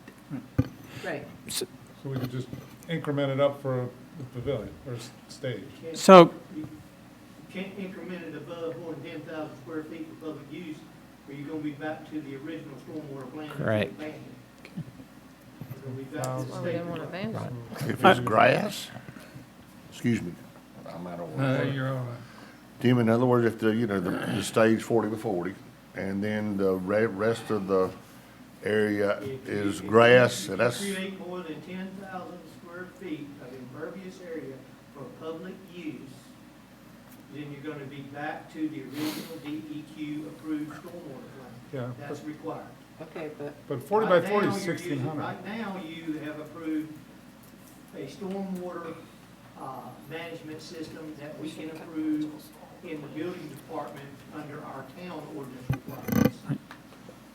But I'm sorry. Go ahead.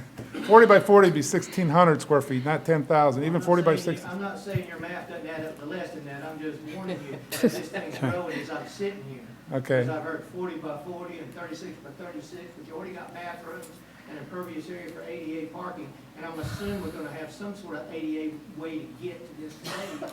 So I'm just saying that you gotta be real careful, you're putting together a plan from behind the dais, you know what I mean? And right now, I feel nervous as all get out, because really, we have a say in inspections department. We don't deal with hypotheticals and try to give out accurate information with a bunch of hypotheticals. I think you're messing up by not giving some real direction for something for you to approve. And then we can come back with accurate information that you can use. I really think that's okay, so what I think we're asking for is the plan from before with just the stage and take out all the parking and bring that back to us. And if you need to take that to Parks and Rec to do that and bring it back, that's okay. If you can just do that, that's okay too. and then excuse me, Go ahead. then we let Tim look at it also and give us See if we're. the information that we need to move forward, possibly. Gotta look at me. Well, I mean, do you want me, I remember a time when I got here, I don't want to make anybody mad, but I sat over in the planning department and watched a Crayola drawing of a park. And there was a park committee here then, and it was drawn all up here, and the thing was all discussed, and everybody put stuff together and everything. It came over to our department. Well, when it came over to our department, we found out that there was a main water line leaving the tower that run through all the major amenities that they had hand drawn on this thing. And that, it really couldn't be done that way. there was plans put out, and it cost $800,000. This was 13 years ago for a set of bathrooms and all this, and it was eventually corralled back in and brought back into staff and into the planning department.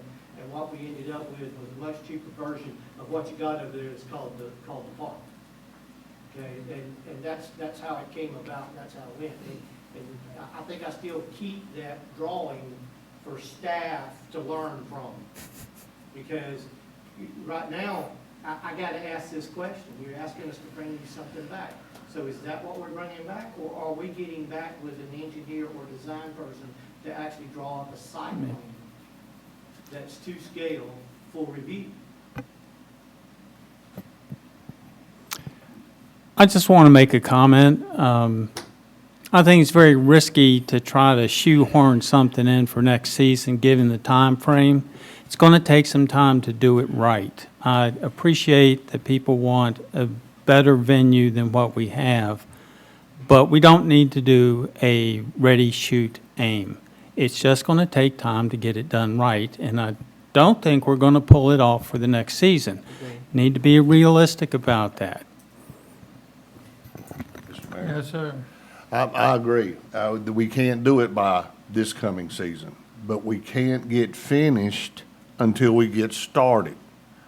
Again, this is a project that, again, Rick, I agree with that. Getting it done by May, I don't see it happening.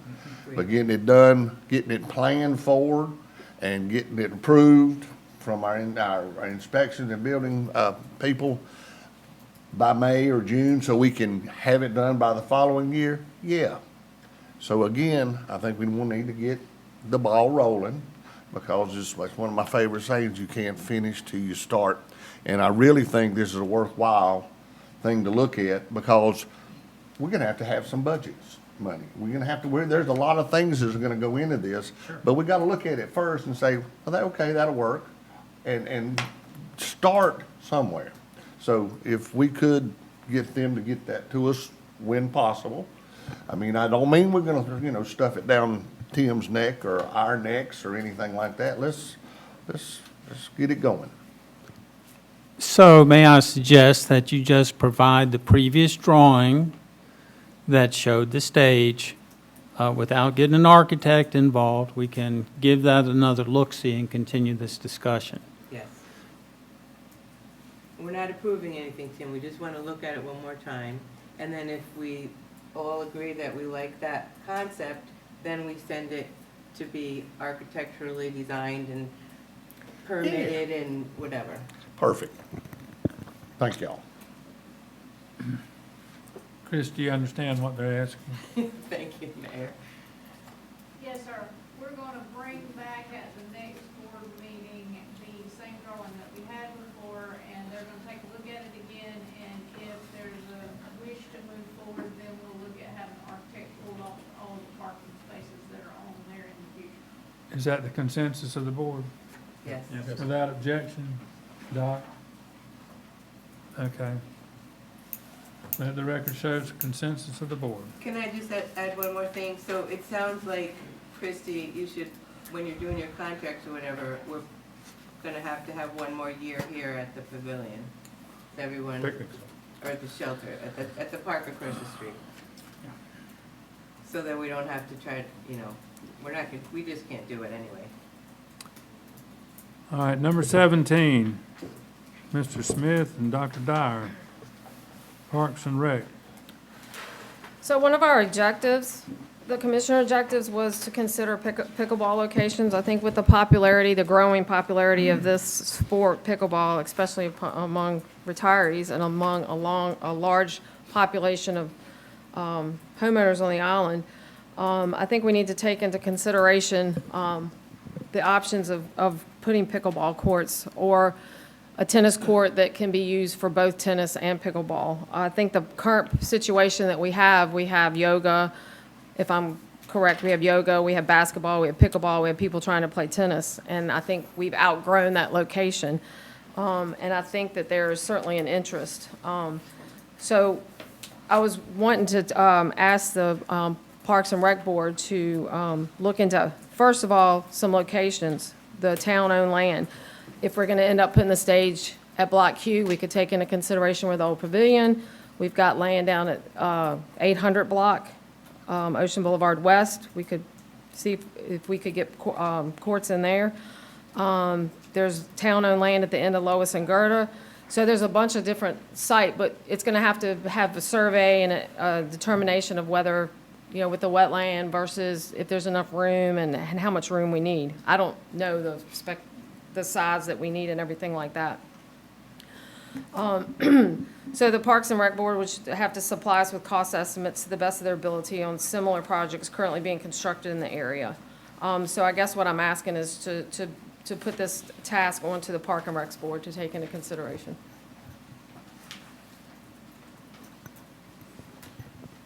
Anybody object to that?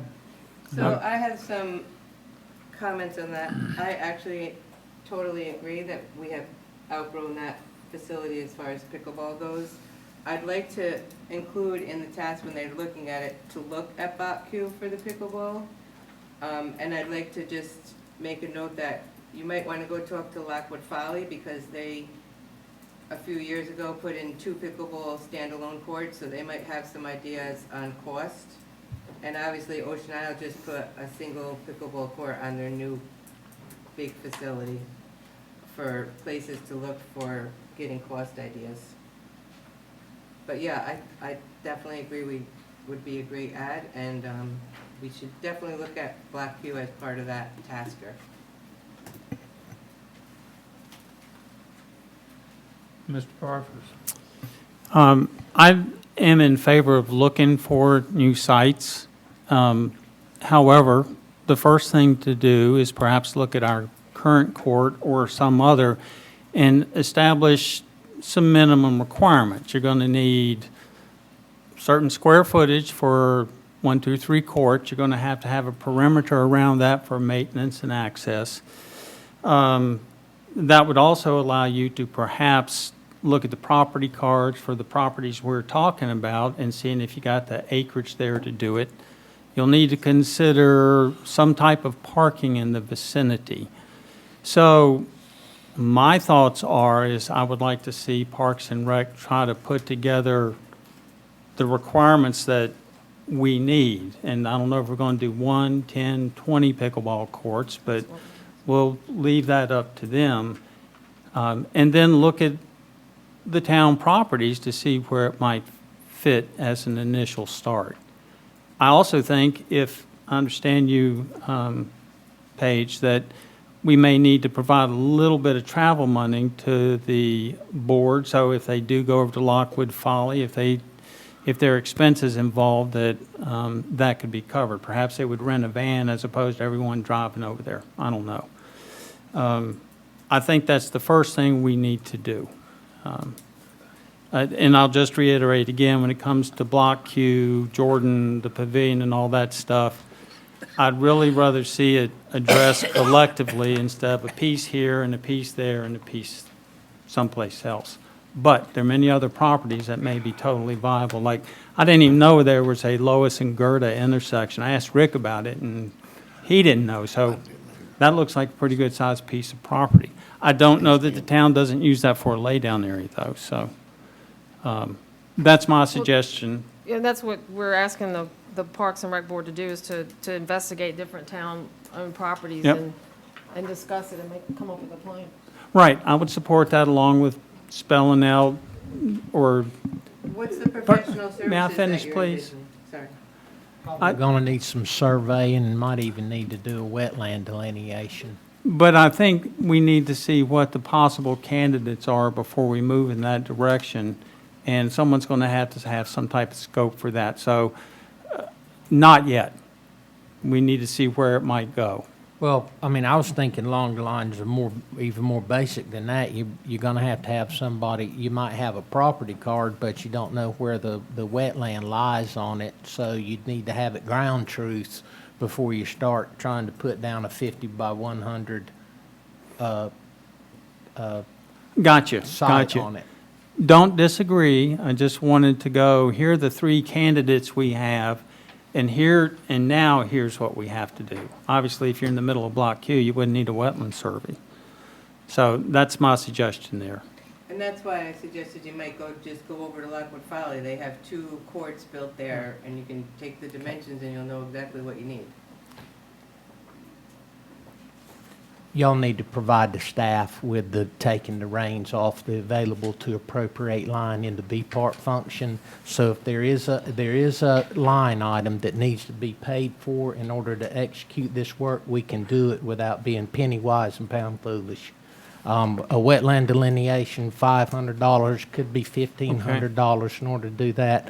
That's to be expected in any of this type of siting exercise. So, David, what kind of money are you talking about? Like $5,000? At most. Then, At But most don't of you it. already have that in some of your parks and rec This, stuff? That's- y'all, this is what I call go get me another rock work. We didn't account for this in terms of any of Yeah. our goals and objectives that went forward. This is an additional tasking, not only in terms of what it's going to take to do the work. I mean, if you don't want us to have access to it, then, you know, I can totally see the circumstance where we're looking at, well, I need to get the wetland ground truth. I don't know if it'll fit there or not. And then we're going to bring it back to you and go, well, we don't know if it'll fit there or not. I mean, Okay, if so- you want to get something done, we need to have some Right. walking around money in and order to do these $5,000 might things. do it? Yeah. I could support that. If it's more than that, I'll come back to you. If we don't need a nickel of it, I'll be sure and glad to tell you about it. Yeah. He, Tim will give you some examples of needing the ground truth corners. You're talking about property and land on Holden Beach and where you can do development, like pickleball, bandstand. Right. You gotta remember that you got property and you got usable property. And the Correct. usable property is that property that's left over when we take it out of the areas of environmental concern, or it's like a pavilion number where it's sitting in the course right away. You know what I mean? So you have to take into account what is considered usable area. And we have to, just like every property owner who's in those situations, the town also has to delineate that and make a determination based off of state rules and regulations for setbacks and guidance, and what you can do and what you can't do in those areas. And when you're talking about pickleball, what I would do, if you ask me today how I would determine where you could and could not put it, I would tell you that you would need to give someone an idea or have someone tell us, like y'all did, about what size these pickleball courts are gonna be, and then we can go out and identify locations where they may possibly be located. And, in order to do that, you gotta have money, because you're gonna have to get someone to delineate it. We're gonna do it at the local level. LPO can't do it, your local LPO can't delineate Right. land for the town. So we're gonna have to go out and get that done. And then, and of course, there'll be surveying that has to be done after that, so that we can determine what that usable area is, because you've also got right of way and setbacks. You got maintenance area, and believe it or not, when you put in a pickleball court, you're not putting in a playground that doesn't have no rules or regulations. You're putting in an outdoor assembly occupancy, which means it has specific rules and regulations right up to fire code and apparatus. It doesn't even think that are burned, but it has to be taken into consideration. So my David is 100% correct, and that's how we function in order to find those places. Okay. well, the Parks and Recs Board in the past has done an excellent job at doing the things that we ask them to do. I think we need to let them do this, and the line item to let them have a little bit of what they need to get this done, instead of coming back and forth to us at every meeting. That's why it's gonna take 3 years to do it. So I think we should just Approve the funds? approve the funds they need to do this task. David, will you have to bring a budget amendment back? No, you won't. Okay. Can I just Fine. make a comment on this cover sheet? So on your sheet, you're saying that you're, number 2, approve funding for professional services, but on your cover sheet, you say budget amendment was not required. You don't, It's not a don't budget need- it's not amendment a budget that's amendment. required.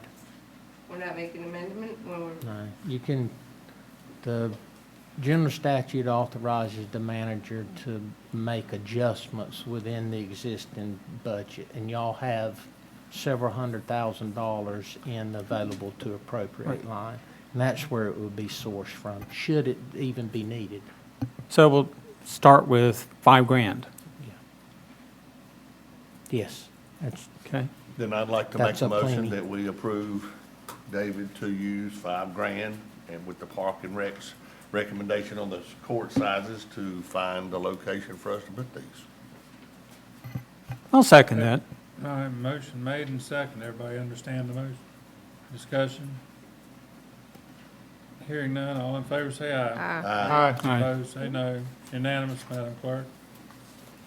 Can I ask a question, Christie? When they do this, when Parks and Rec is gonna look at it, are they gonna also look at other things that might be appropriate, like how close they are to bathroom facilities and stuff like that, when they're looking at? I would think that they would be considering if there was enough parking there and things like restrooms, because you can't have the assembly occupancy without the restrooms. Thank you. All right, we're on number 18. Madam Clerk? In October 2022, the board voted to suspend paid parking island-wide for the festival. In January 2023, in response to the board tasker, staff recommended that paid parking continue to be suspended island-wide for festival weekends. The proposed amendment updates the ordinance to reflect the past precedent of no paid parking during festival weekends, and it also proposes to remove the section pertaining to the pavilion since the structure was demolished. If we add a new structure, parking could always be added at that time. Staff recommends making a motion to approve the ordinance if you would like to move forward. Mr. Smith? I'd like to make a motion that we approve ordinance 24-15. Is there a second? Second. Dr. Dyer, second. Discussion, anybody? Hearing none, all in favor say aye. Aye. Opposed, say no. It's unanimous, Madam Clerk. Number 19, Dr. Oh, Dyer. wait, can I ask a question? It's not related to exactly this, but weren't we supposed to renegotiate the contract with Otto for the parking based on the extended hours and stuff? Did that ever happen? Yeah, when you guys approved the extended hours, he had sent us an amendment at that time, and it was for the rates that you guys Yeah, had so approved at that time. But then his fees came down too, right? I believe in the contract, yeah, there was the service transaction fee. Yeah, Yeah, I don't okay. have it in front of me, but Okay. that was in there too. Perfect, thank And you. then if, you guys want to change the rates next year, keep it the same. No, you could- okay, you thank could do you. that. I just thinking about that when this came through again, that I had never seen, Yeah, he just took the motion that you guys had made in the Perfect. meeting and sent us the amendment. thank you. Sure. All right, number 19, Dr. Dyer, Mr. Parfus. Who's going to talk? This is an item that I brought up a few meetings back, and the issue is that there have been reports of people having open flames under their house, charcoal grills, whatever, fire pits. And the concern is that I don't believe the public is in general aware of our ordinance that prohibits that. So the goal here was to see what we might do other than something legislative, like everyone post a sign, to see if we could come up with some ideas that work. And the chief jumped right on that and used the roadside sign and put that up almost immediately, which I think is great. But that sign can't be dedicated to only that message. So what I'd like to do is just kind of open it up for other ideas, such as refrigerator magnets, like I have one for rip currents. I like that. Is there a possibility that our rental agencies could help disseminate information on that? I think it's important. I don't think this is one to just depend on people to file a complaint before we look into it. I'd like to be proactive and head it off. So with that, I would like to just see if anyone's got some other ideas that we might want to implement. I think definitely working with the rental organizations will help if these homeowners provide fire pits and charcoal grills that are portable and movable. I know some of them have them outside the house. that it's an education thing, that if you're providing these objects, then you need to provide some sort of education to the people that are renting, because, and ultimately, that you don't want someone renting your home and burning it down. And if you're providing these portable issues where people can take fire pits and charcoal grills under the house, I think it's an education thing, and I think the rental companies should help with it. Mr. Mayor? Yes. Rick, I agree 100%. I have seen, charcoal grills blazing up right underneath the deck of my next door neighbor. And, they provide a charcoal grill for their renters, but I don't think there's anything that tells them they can't do that, because that's where they store the grill, so I guess they figure that's where they can use the grill. But we need to, I agree with you, I would hate to, it doesn't burn down one house, not Right. in Holden Beach. You're gonna Threes. get three at least. So maybe we can, ask again, our staff to come up with some recommendations as to what we could do as a Board of Commissioners to help educate the rental people. Most people that own a home's got better sense than to do something like that. And I'm not saying the renters don't, but, they're on vacation, like to fire, let's cook. So again, if we could get some way to communicate that effectively through the rental organizations or some avenue to make that work for us. No, I'm all for that. So Chief, you need to make another video.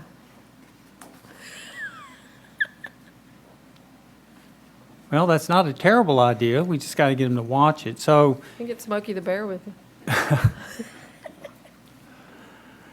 Christie, Yes, sir. do you have any input on that as to what would be a good way to move forward on such an item?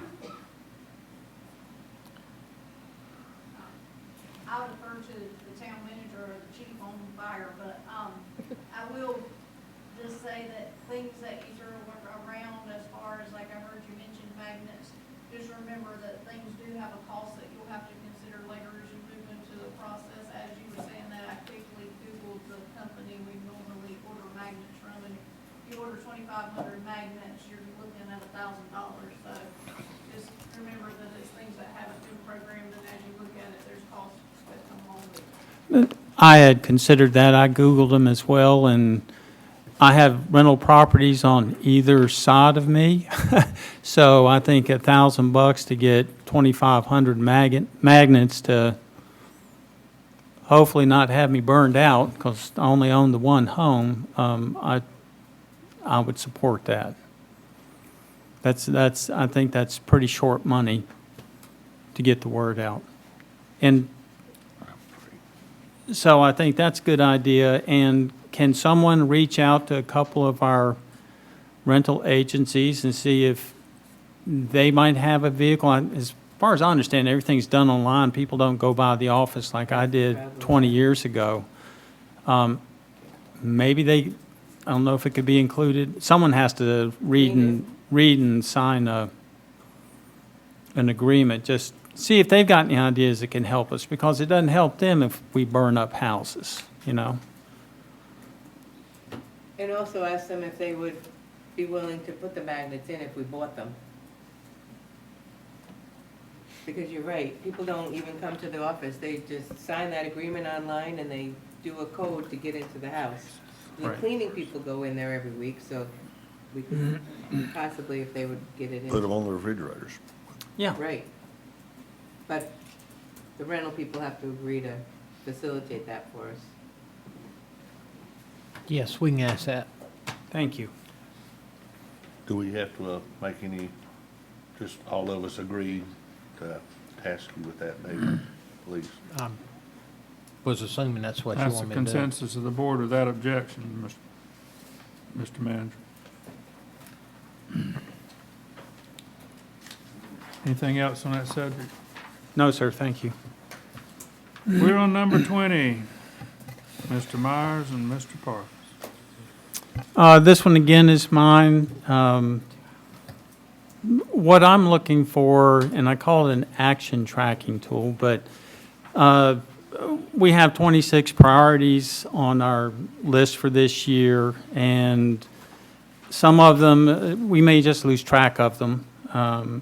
So I was looking for some type of tracking tool to keep us all basically informed on what is or is not going on with these items, a select number of them, not all of them, to ensure that the board doesn't lose sight of them and staff doesn't either.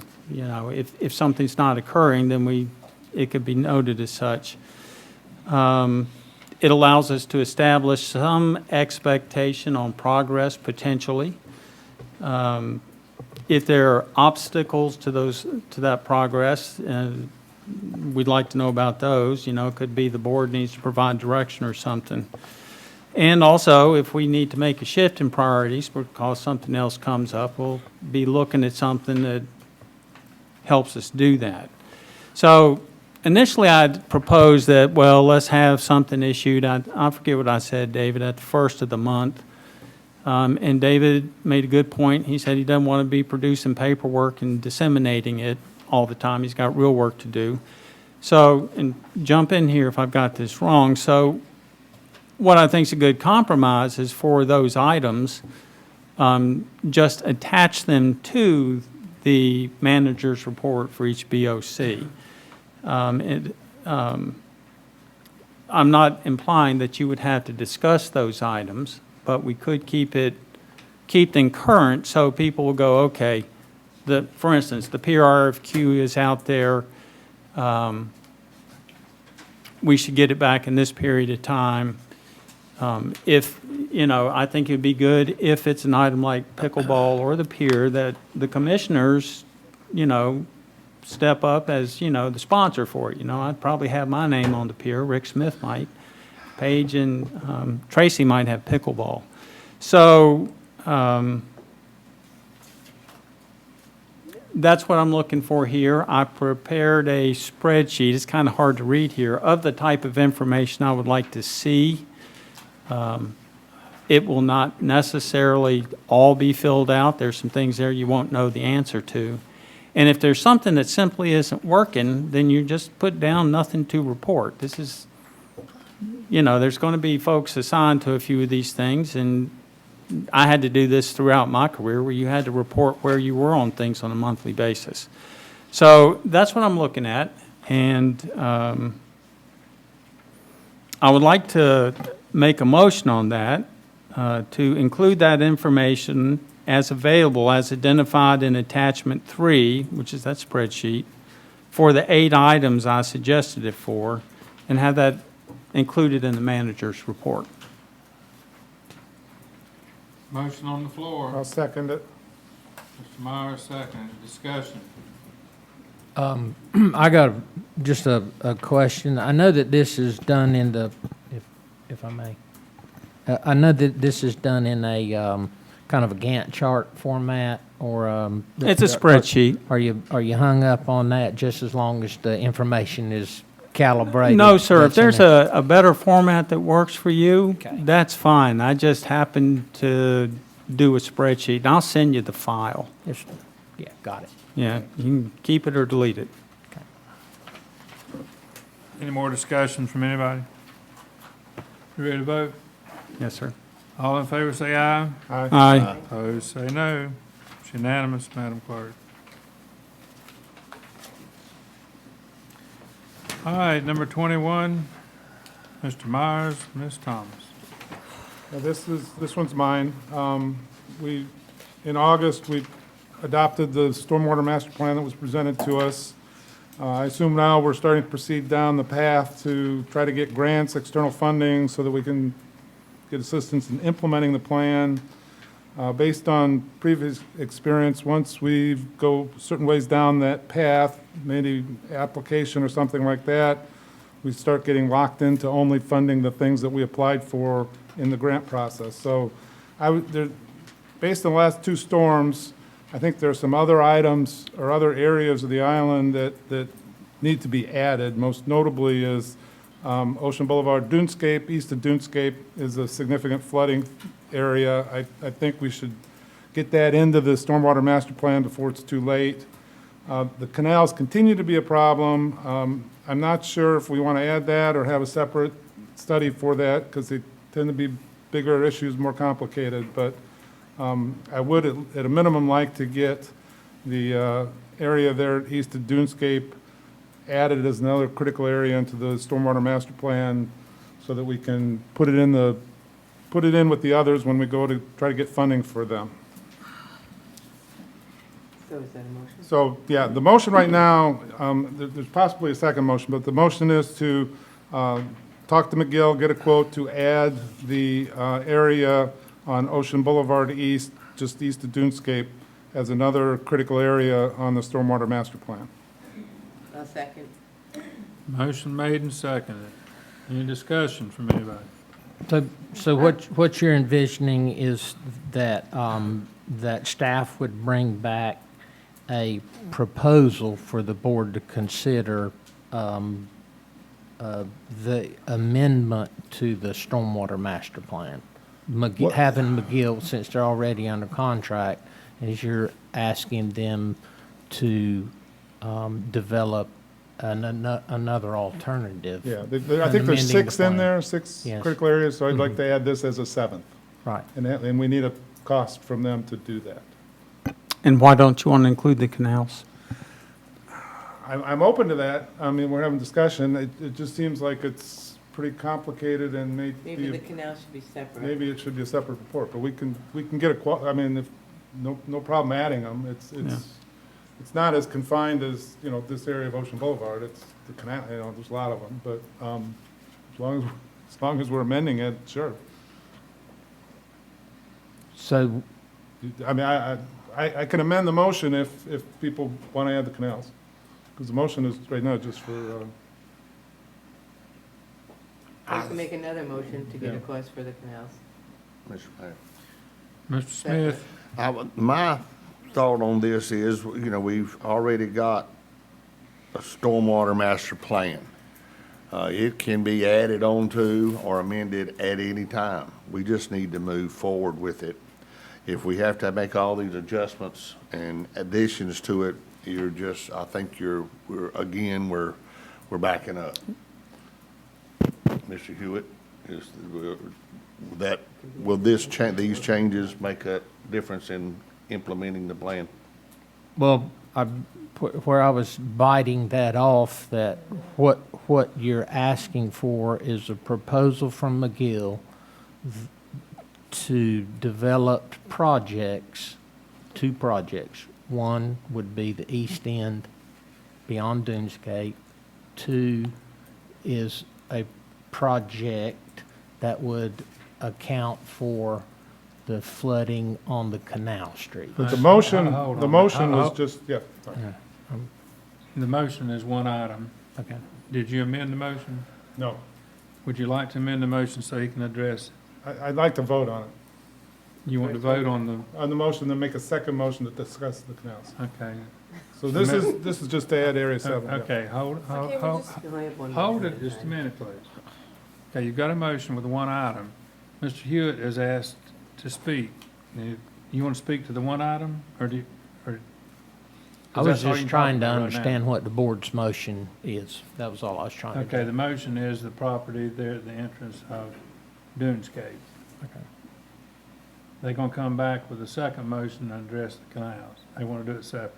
Wow. So in that case, you're going to have 2 proposals from McGill that you're requesting. 1 to be the east end and 2 to be the canals. Separate pieces, okay? So when we do that, would it be then asking them to revise or update the master plan?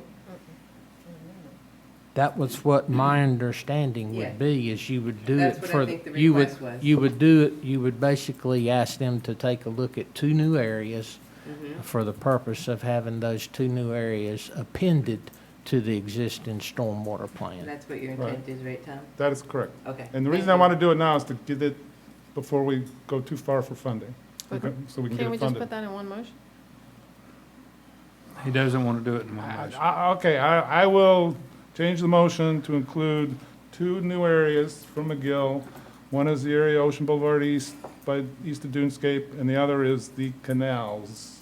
Who made this I'll second? second the revised. All right, so now we're motion. talking about 2, all within one motion, and you can talk about both of them now if you like. Yes. Mr. Mayor, Yes? if I may. I'm good with these 2 projects, but I do not want to hold up funding requests until this is done. There's going to be more opportunities, but I think we're asking for this money, but we're in the process. We're positioned well to get some funding, and I don't want to hold it up. If we have an opportunity to get the funding for it, I want to move forward with it.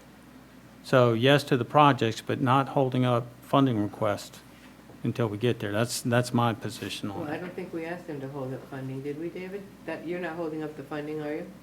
Is that part of what you would? It- I mean, it wasn't part of the motion, so. I'm just going by the written in the agenda topic cover sheet that says we should consider adding these areas to the plan before applying for grants or funding. Exactly. Okay. I don't think we should stop the current plan like Rick Parfus said. I think we should, can we move ahead with the current plan and as this as an addendum to be,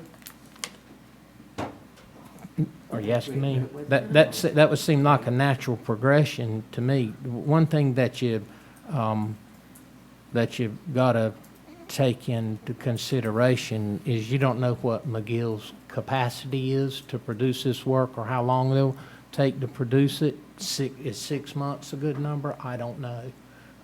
But, you know, that said, if it is, you'd certainly be missing out on a whole calendar year of budget cycles, regardless of what level they are in. But I know that it says this in the cover sheet, but that wasn't part of the motion. So I think we can go forward. Tom, do you agree that you don't want to hold up funding? I want to get this in, yeah, I want to get it into the master plan. Now, my understanding was the funding was potentially an earmark, and it was 25, 26 timing anyway, but I may have gotten that wrong. How far are we down the path? Have we applied? but you'd have to. We're engaged in conversations on a daily basis with the legislators, not only for the appropriations into 5113 money, but also with near-term appropriations out of the federal Congress. We need Okay, That so, may move it up, and it's also at the state level too. okay, it was my understanding that, I don't know how much funding we get, but maybe they fund all 6, maybe they give us enough, we got to pick which 3 of the 6. I just wanted this to be in that selection so that if we wanted to, we could spend it on that area of the beach. And I don't think you're going to have that luxury, to be quite frank with you. If you do, fine, but I just don't see the work being, those calendars syncing up. I think it's a serious flooding problem there, and also serious flooding in the canal, and I think we should address those in the stormwater master plan. So that's the reason I'm bringing this forward. And We're not disagreeing that it's not a problem, but we don't want to look at stopping the current stormwater plan and the funding, but we're not saying we can't add these locations. at a But later we need to date. proceed Well, with what we've I'm got not talking already. about stopping, I'm talking about adding these, and if they don't make it in time, they don't make it in time. No. That's not, Play that game.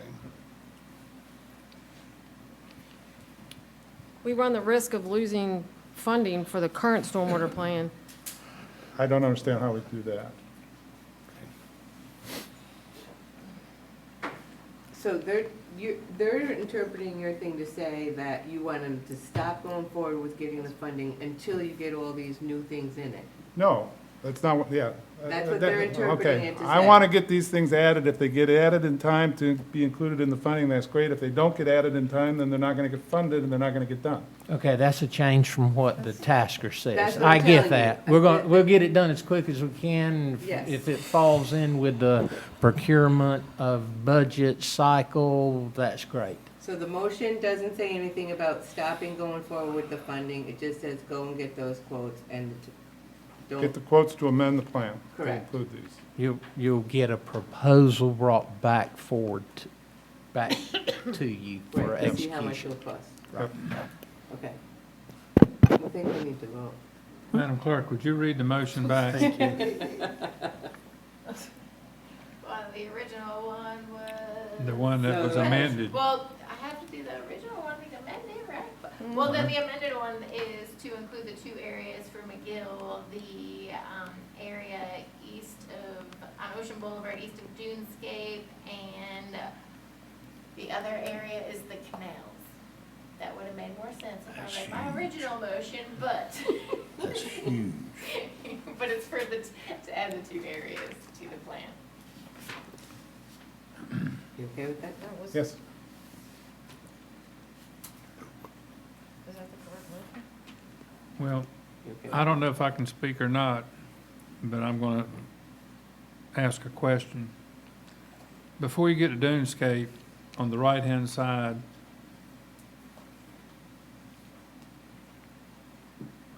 of McCray Street, the left-hand side of Ocean Boulevard East, there's ponding there. And my interpretation of the ordinance of the change you're proposing, you're only addressing what's east of Dunescape entrance. Is that right? That So- area, the Okay. ponding that occurs in that area. If that's what you want to say, then you're the motion maker, but Uh, I would encourage the thought of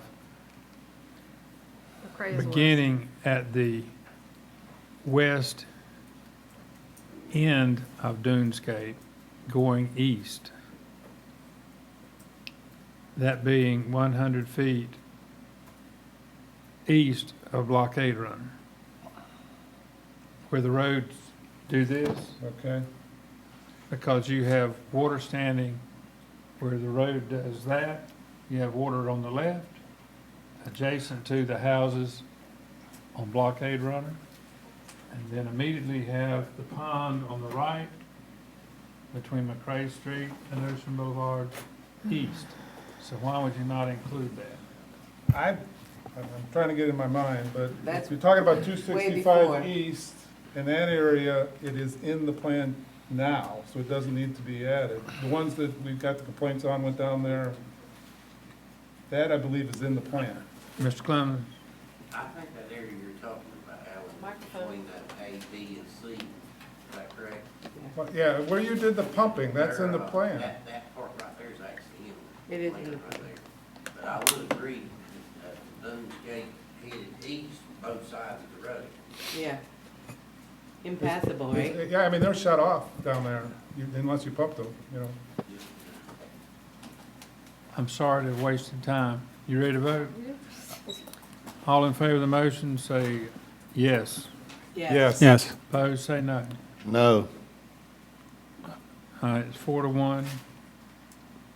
Motion passes. Okay, we're ready to move forward?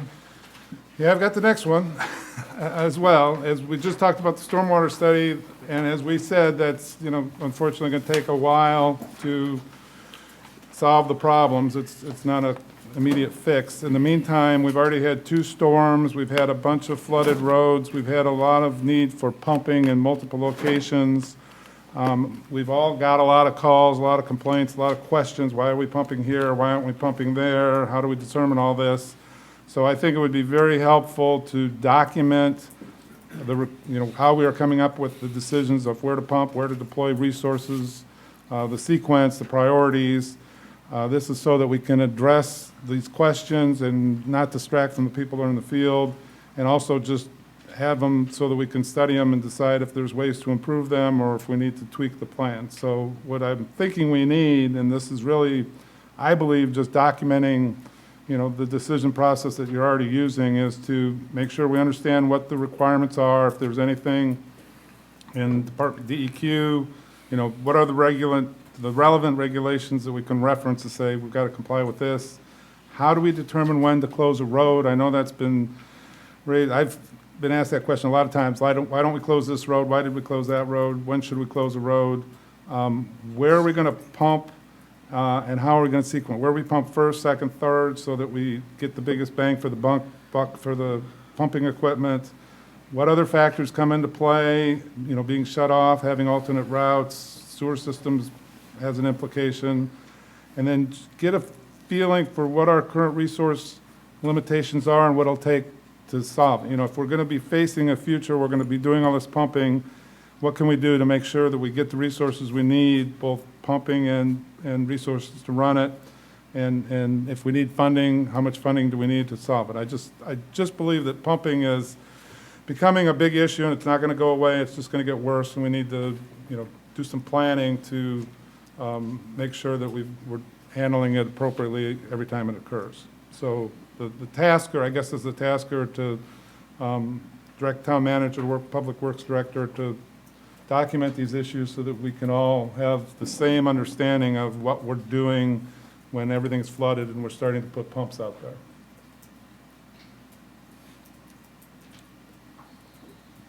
Who are you speaking to? Does this need a motion?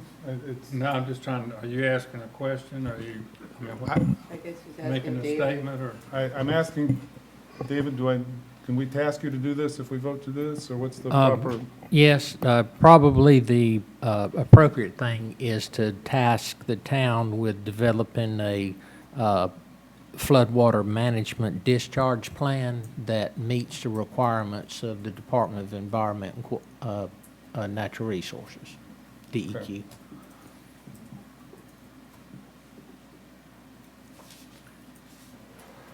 Did you want to make that a motion, Tom? Does it have to be a motion, David? No, because we got to do it anyway. Mr. Mayor, may I? Yes, sir, Mr. Parfus. So in doing what you described, what I'm concerned about is expectations people have. Will that include something that basically lets people know what we're doing and why, so they don't go, you need to come down here and pump my yard out? Well, let me start by saying this, and then I'm going to let Chris answer, is Okay. that pumping is not a substitute for adequate infrastructure. Okay? Agreed. It is not a substitute for adequate infrastructure. And I'm a proponent of adequate infrastructure. Mr. Clemens is the one that has the unfortunate consequences of having to deal with inadequate infrastructure. And I'm sure that he's going to share with y'all now. Can I make? I would like to say, we've always done the pumping on an as-needed basis, to the best of our ability. I would like to be careful that we're not going to put a plan down on paper that says, at 314, there's a 2-foot mud hole there, we're going to pump this after every storm. We kind of got to use a little bit of common sense that goes along with that. All the pumping that we've done, I've always based that on the number of people that it's affecting and what the outcome would be. As you know, if we can't keep the sewer running on this island, we can't none be here. So the decisions that were made where we done the pumping on the east end, that affected far more people that was affected at 323 Ocean Boulevard West. 323 Ocean Boulevard West had a way around that. If that hole's bad enough it needs to be pumped, you can detour those through Rose Avenue. All you local people that will be doing the complaining, you ain't got to drive back and forth through that hole all day just because you won't go to see how many times you go through there. And it's a lot more difficult than setting a pump up beside the road with some hoses in it for traffic going by there, because when it gets to be that you've got to pump that, that's when they're going to need to detour and close the road. I will say that this budget year, I'm gonna focus some more on getting some more hoses and more pins where maybe we can do what we can do. But keep in mind, I've got 6 employees when we have full staff, and I had me and 4 more this whole Right. time. So everything that was done was based on my decision, and if it was wrong, I'm sorry. Mr. Smith had requested the floor first. Again, due to the lack of the staff and maybe our constituents don't understand, as Chris just alluded to, pumping the water and getting it out of the road and that kind of stuff is one thing, but what he's saying is if the water gets over those valve pits and the sewer system becomes waterlogged, we all got to go. So he's got to concentrate on those areas, and again, he uses his best judgment. To put together a plan where we're gonna pump in all the locations that we need to, we're gonna have to get some kind of state approval. We just can't be pumping that water anywhere we want to. So again, yes, sir. There's also another comment on sewer that I think people don't really get. Get in the microphone so people can hear what he's saying. When you mention you're having sewer issues, it's not always related to infiltration.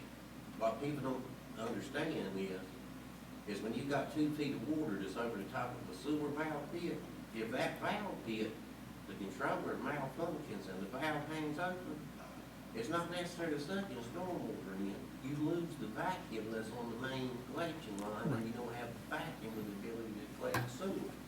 And I'm sure, if you really think about it, if you imagine yourself going out in your front yard and your valve gets 2 feet of water over the top of it, and it's hung up, and you're sitting there thinking to yourself, how in the name of God are we gonna get there and get that straightened out when we keep everybody going? So I did want to point out that it ain't always the infiltration issues that people think is bringing the sewer down, and actually you need to fix the leaks in the system.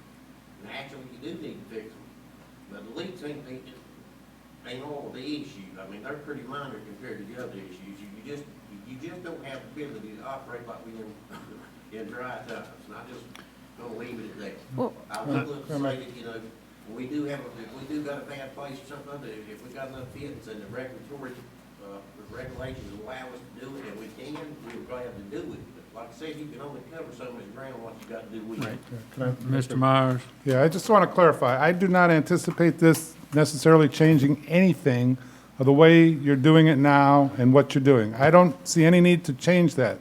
This is just to document your logic so that we can communicate it and we can fend off all these questions of why you're doing this, not that. So refer to the plan, we're following the plan. You don't need to bother Chris because he's following the plan. But the issue now is we're getting overwhelmed with why are we doing this, not that. So I'm just assuming you're doing it perfectly now. We just want to put it in writing so we can communicate it. That's all I'm asking Well, for. I'll do whatever y'all want to do, but I can tell you, you get it right, when you get the plan and it's all in writing, it's got steps. Then you got- Questions you get now, but that's just my opinion.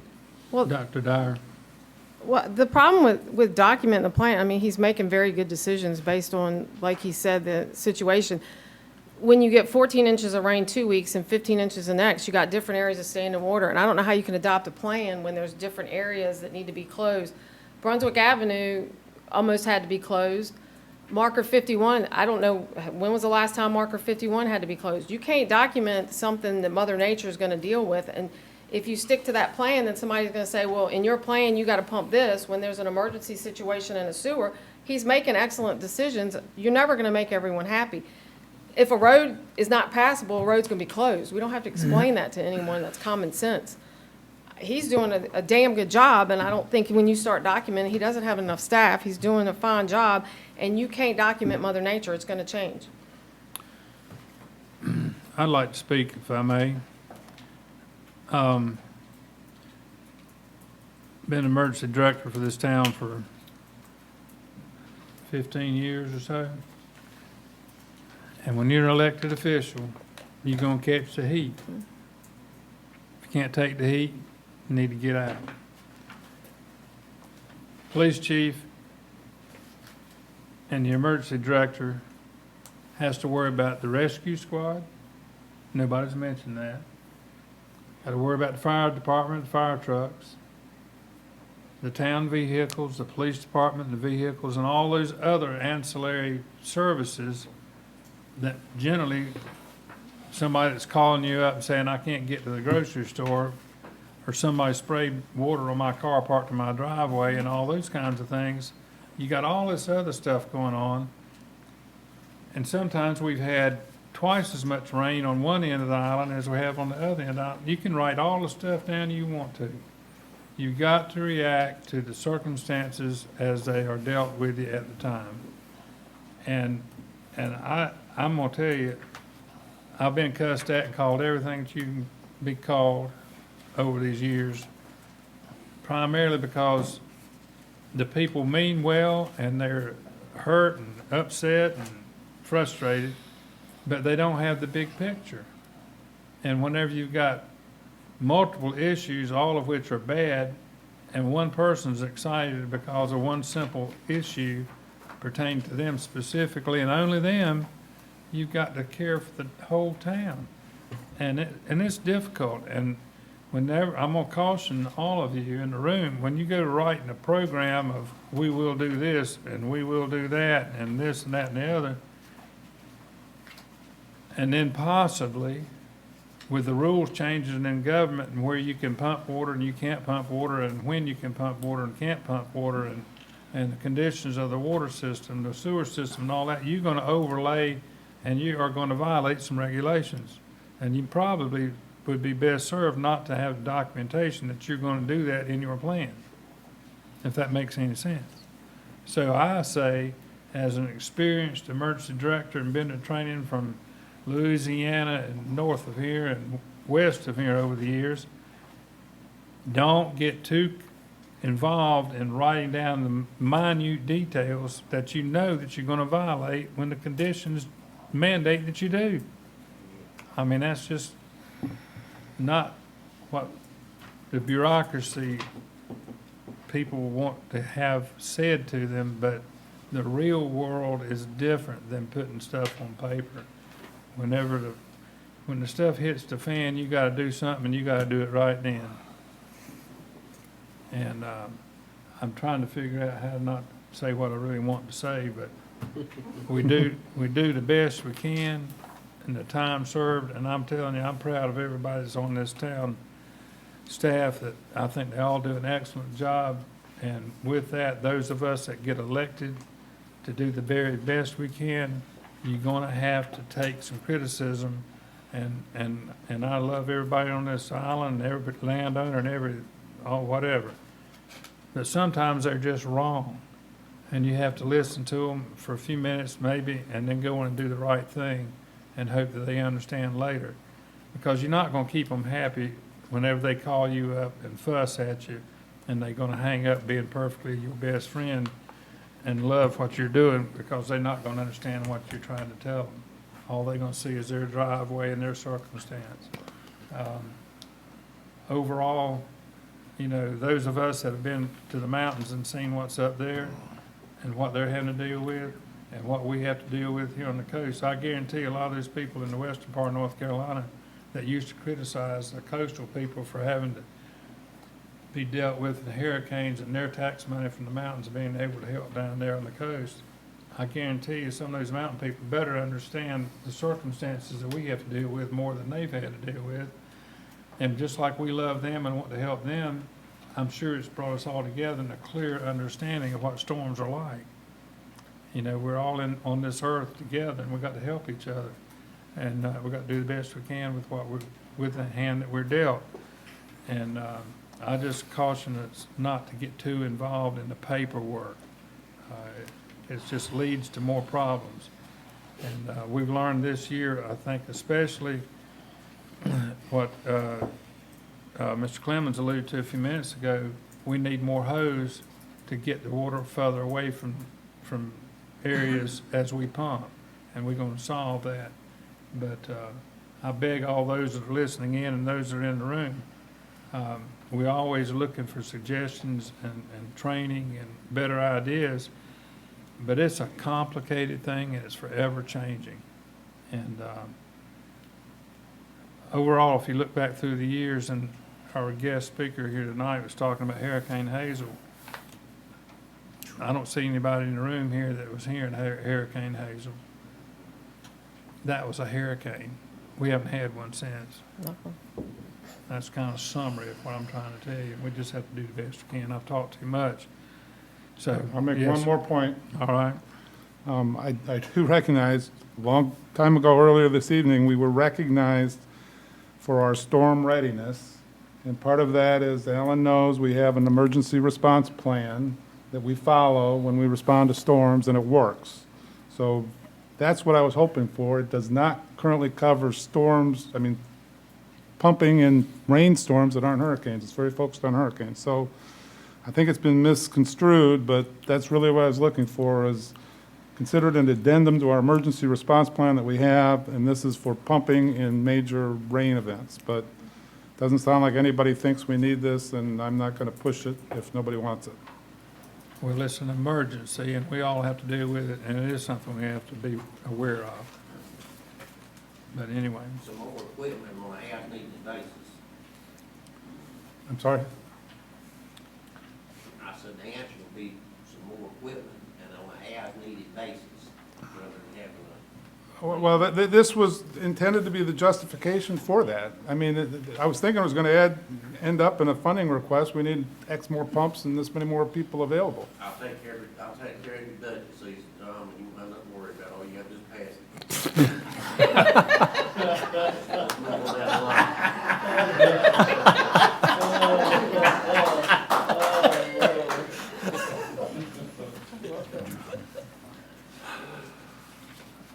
anything else? We don't have a motion on the floor, do we? Nope. No, sir. Are we ready to move to, where are we, 23? Okay, Mr. Clemens, 23. 24 times, it's not gonna make.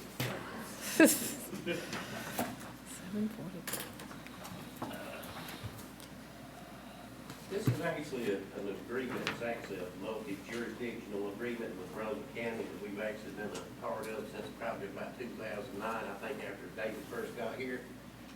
And it's actually, there's two parts there. One of it's for debris management, which is actually collecting debris, and the other part of it is actually the monitoring what you have to do when you're actually collecting the debris.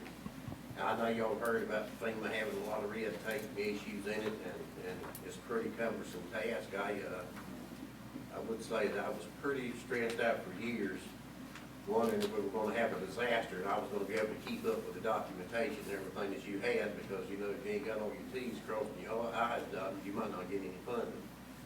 But we joined this with Brunswick County years ago, and it served us well. I think we utilized them probably about 7, 8 years ago, and it went as smooth as anything I've ever been a part of. Back in the day when I first started here, you could hire anybody that had a dump truck, a tractor, whatever, and just write Joe's name down there and keep up with his hours. But as we all know, when Katrina hit, everything changed, and it led to these preposition contracts. So I would strongly suggest that you actually agree, and we stay just like we are. Like I said, I've used them in the past. I haven't had any troubles with them. It's the same people. It's actually got a primary and a secondary for both pieces that you need to be able to make a storm or recovery after a storm, doing debris cleanup or whatever you may have to do. Well, County done an excellent job of that, and I hadn't regretted the town joining it by no means. So I strongly urge you to agree with it, and let's move on, and we'll be prepared if we ever do get that Hazel that Alan's talking about. Let's hope not. Yeah, any comments or questions, commissioners? Mr. Smith? I'd like to make a motion that we continue with the agreements that we have now, A, B, C, and D, to make sure that we're covered about moving debris from a disaster. Is there a second? Second. All right, Mr. Thomas, second. Any discussion? Hearing none, all in favor say aye. Aye. Opposed, say no. It's unanimous, Madam Clerk. Thank you, Mr. Clemens. Thank you, sir. Thank you, Chris. Attorney Moore, number 24.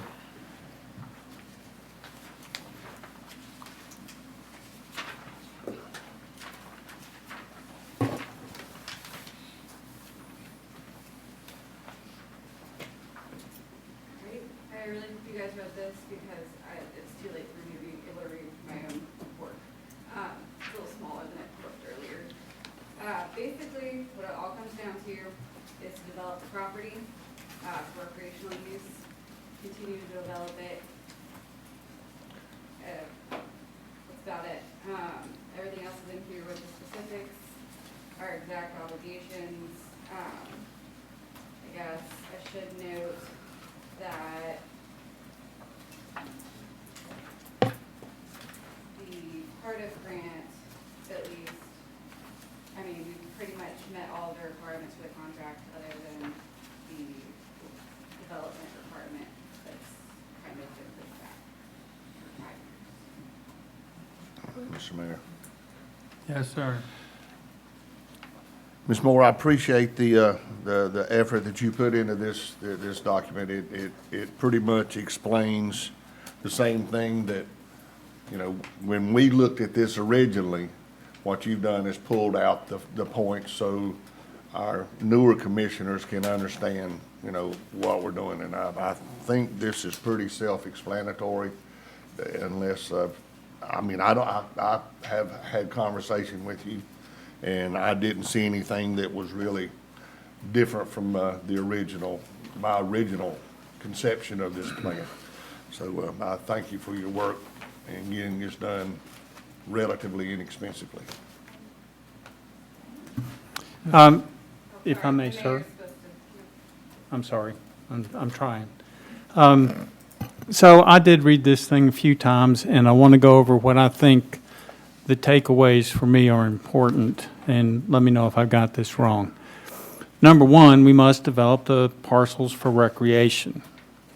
However, we're not constrained to develop specific amenities as long as what we're developing is for recreation. Is that correct? For the most part, yes.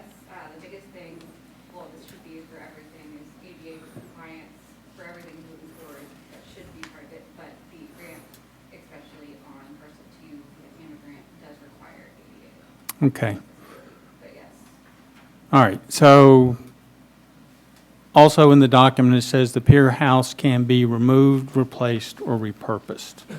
That's important to me because in looking at fixing the pier, I think the house is in the way. As I understand it, the small parcel is encumbered by 2 grants.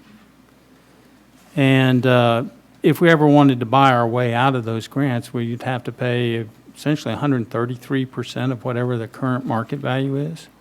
Not that we'd want to do that, but just understanding how we're locked in. Is that?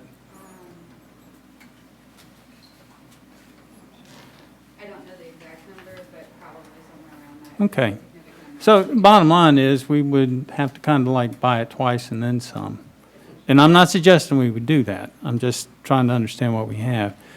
Pier, same thing. Basically, if we wanted to get out from under the grant requirements, we would have to essentially provide either pay what the current market value is for the entire property, not just the grant amount. Yeah, Right. Yeah, the town would have to mitigate. There's potential that it would be a little bit less, but not. Yeah, okay. Just making it clear, we've got these things forever. The last thing I'd like to ask is, this has been a contentious item. I personally would like to have the formal opinion prepared. So everything's codified, standalone document. So if this question comes up again, or I forget what was determined, I would like to have that done. As we discussed, that's not a great deal of time, correct? It shouldn't take, probably around 3 hours. It'll take me to Okay. finish up on the memorandum, if that's what you guys want to do. Could you fill us in on what you're talking about, the formal opinion, please? Pardon? Could you fill us in on what y'all are talking about, the formal opinion? Yes, ma'am. I'm in the dark over here. Okay, so when Sydney prepared this, as you read the beginning of this thing, it states that instead of providing a formal legal opinion, she was explaining it via this outline form. So we have this outline here. And so because this has been a point of contention, I would like her to actually generate the formal legal opinion. She made the choice for this because it'd be a little cheaper. But 3 hours is going to be less than $1,000, and I would like to have this codified for all time, so there's no no issue. So what, go ahead. Mr. Mayor. Yes, sir, I Mr. mean, Smith. Rick, what points are you wanting clarified? Did we have the original documents? I mean, what, she's gonna just copy them over again? No, she's not going to copy. Can you spell out what might be in that? I mean, I may be off base. It would just be, a more legitimate, I guess, legal opinion. It would be in paragraph format, and it would be explained more in depth as opposed to in outline format that I did to kind of save money and just lay it out there. I think he wants it to be a more formal document. Yeah, something, But why would we need that? Huh? Why would we spend the money for that? Why would we need that? I would like to have it for future reference if the issue of what we can and can't do on the property It's all comes spelled out in the up. grant. As we've learned here, the grant does not tell us what we can and can't do, other than we have to develop it for recreation purposes. But we are not constrained to those items there. This is just me. I'm not, if you guys don't agree, that's fine, but I would like to have that done. So I totally agree with Rick, that I would like to have this more of a formal legal document. I like this for us because it's easier for us to read and go through. And I don't think that the grant application or the grant clarifies any of this stuff. For example, these are the highlights that I went through, similar to Rick, but following the acquisition, the town has 5 years to begin developing. So we've done that. I mean, by doing parking improvements, by doing access, and by doing the bathrooms, we've completed that requirement, right? You've completed the requirement to begin developing. Right. You've not completed the requirement. For the 5-year requirement. And then it says that we're eligible for funding for enhancements, so that might be something that we should pursue. And the important thing on page 76D, it says, the town is not tied to the conceptual plan. And that, I think, was the confusion, that a lot of people thought that what was in the request was what we were actually required to do. And we're not required to do that. We don't even have to have a building there. Another thing, development can be in the form of parking lot enhancements, bathrooms, so again, we've done all that. And another important thing to me is that the pier house is deemed to have no value at purchase and it may be removed. And like Rick said, it's probably in the way if we want to do any kind of pier improvements. And it's basically been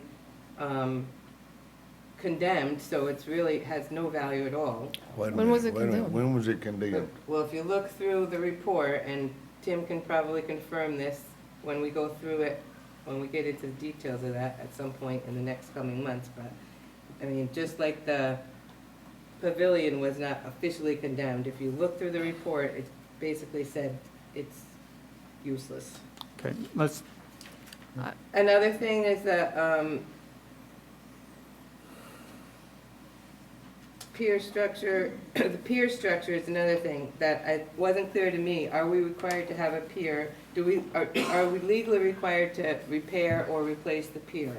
And I think this says that, yes, we have to do something, but it has no time frame tied to it. So starting down our path that we've done with coming up with costs, and then, I mean, we could do this, could take 5 years or 10 years, or we have no legal time frame to complete anything on the pier, correct? Not necessarily, No, not it's- a time frame. We have more of an extension from the 5-year development plan for the pier itself based on the amount of money and work that will go into that. So that can extend past the, I believe it's a 2027 deadline for the 5-year. But yeah, it's not. As long as we're working towards as long as we're something. working towards it, and, you know, the pier plan is enough to show you're working towards it, working towards getting a new pier or fixing what we have. Okay. And do we need to keep the campground? Because that was one thing that wasn't exactly spelled out. So that's gonna be it depends, that needs to be submitted to DEQ. Kind of need to figure out what plan you wanna have, if you wanna replace it with something else of equal recreational and beach access value. And if they say yes, you can do it, then you can do it, but it's up to them. But we're not constrained to any of the things that are currently there. We You're not can, necessarily stuck with anything, but whatever changes you make, you're gonna have to have the equal recreational value. or similar recreational value. and that's why I'd like to have it be a legal document so that in 2, 3, 5 years, when we're not here, the next board will have it in front of them and they'll know exactly what they have to do. But Mr. Myers? Yeah, I'd like to also support codifying it. To me, this just strikes me similar to the audit committee met. We looked at spreadsheets, we looked at the income statement, we looked at the balance sheet. I still want the audit with the auditor's opinion, and that's how I see this. I want the official opinion of our town attorney codified so that we've got it. And it's, like I said, it's, instead of getting spreadsheets and say we know what's gonna be in it, I want the official thing. make a motion? Mr. Barfus? I'd like to make a motion to have the attorney prepare a formal opinion to codify this situation. I'll second. Motion made and seconded. Does everybody understand the motion? Any discussion? Yes. Mr. Smith? Now, the legal opinion, whose legal opinion will it be? Just one attorney, a group of attorneys, or is this The town's attorney. town's attorney? Okay. Well, this seems to be going right down the direction that I thought it was gonna go down, starting in January. It's, just want people to understand that this is just the beginning of a way to change the character of Holden Beach. And it is, very disturbing to me, and, I cannot and will not support spending another $1,000 on, something we've already spent $700 on she's pretty much told you what it says. I don't know why we have to have a special document, so I guess so you can walk around and wave it in the air, I don't know. But it's, so number one, it's a waste of money, and it's, everybody that's listening and that is here this evening needs to know that this is a way to change the character of Holden Beach and the pier property, and that's what's fixing to happen, in my opinion. Can I ask the question? Yes, ma'am. Sydney, can I ask, why would we need a formal opinion when we have the guidelines to the grant? What is that gonna make a difference to how we execute the? I'm not entirely sure. I think they wanted it, from what I'm hearing, this is what I'm hearing from these guys, is that they want it for people to look back on later, to have a formal opinion rather than me just having the outline of the rules. But in the guidelines of a grant, a formal I don't understand why we need this. Did you get this from the grant, or did you get this from discussions with the people at the, yeah, so the grant didn't tell you all this information? A lot of it is available through Tardif manual or the grants, but a good chunk was also through talking with Brittany Ship.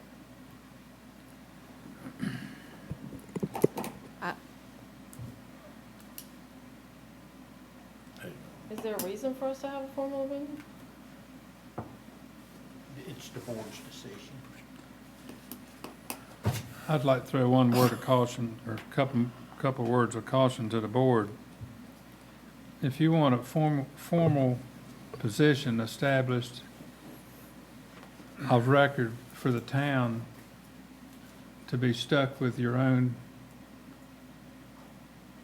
decision today of what your legal position is, you make it part of the record. Because in another term or two down the road, things change and they might have a different vision, and they're going to, first thing the opposition is going to do is come back and say, well, look, the town, this is the town's position, this is, established, it's of public record, and now you want to go back on that. I don't know why you'd want to document something that is already documented in the state of North Carolina that allows interpretation. If you're trying to just simply kill the project to the limitations that your current position is, then that's fine. That's the way to do it. But you're gonna be slamming the door on any change in the future, I believe, if you have your own documentation against whatever you might want to do in the future, you being the town. I don't know. I am totally confused, because to me, this is just our attorney's opinion of the legal document we already signed. Official attorney's opinion. It's not changing anything, it doesn't indicate any plan, it's just our attorney has reviewed the agreements that we've signed, and this is her opinion about those agreements. That's all I think it is. There's not really much of an opinion in here.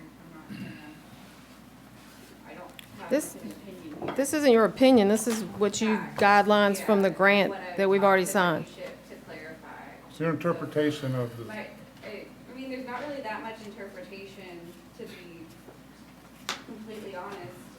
I guess I went to Brittany with some things that I was not sure about, but she clarified everything.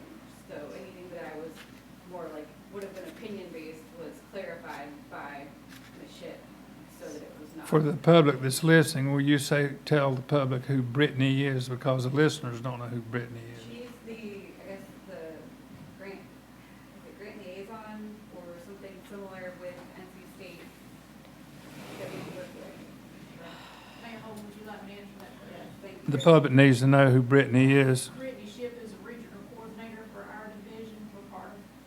Thank you. She knows all the stuff about the grants. So my point is that by reading the grant, you couldn't figure out exactly what we were legally supposed to do. You needed to actually talk to this person to get clarification. And that's what we wanted to have documented. So you keep saying you should just get it from the grant, but you can't just get it from the grant because that needed to be clarified, and that's what this document does. And so, like Tom explained, we want it to be a legal document so that future people know what they're legally required to do and what they're not required to do. The question being, with all due respect to Brittany, does she have 100% authority to speak to the state of North Carolina in a court of law? That's what I was trying to get her identified as who she is. She's not the final word in the state of North Carolina. So, again, whenever you go public record of this is the town's options, 1, 2, 3, be sure that you're 100% correct, because otherwise you're just nailing yourself down. Mr. Mayor, is there anything I missed in here? Or is this I just don't more know. that it's just easier to avoid, like, not easier, sorry, it just doesn't make sense to you to do it? I mean, either way, it's whatever the board wants, I don't have. Isn't there some discussion Most- with the lawyer These involved three with votes the are gonna artist? determine it. These three Yes, votes are gonna Brittany- determine it, so you must proceed. But it's not the highest power. I mean, No. The highest power would be. But there was their attorney involved with Brittany giving you clarification. Their attorney was. So All there's right, a lot that's that just was. So- one question. You made a motion, right? My question as the town attorney, in your opinion, why would we need this formal opinion? Why is the guidelines for the grant not enough? I think my answer is gonna be the same as Mr. Hewitt. It's what the board wants on this one or doesn't want. I don't really, if you want it codified or you want it as an advisory opinion, I can give it to you, but my advisory. Why is it opinion- necessary to get a formal opinion? I don't have an answer. If it makes people more comfortable, I guess, but I don't have an answer as to why it was necessary. It was The answer- fine to do it later. The answer is I've requested it to make sure things are clear and don't need an explanation in the outline form. So, Can we call the question, please? All in favor of the motion, say aye. Aye. Opposed to the motion, say no. No. It's 3-2. Motion carries.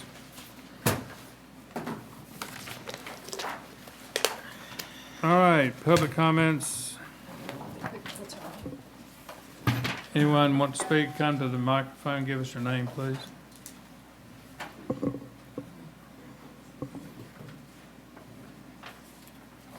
Marty Yearwood, 114 Shrunk Street.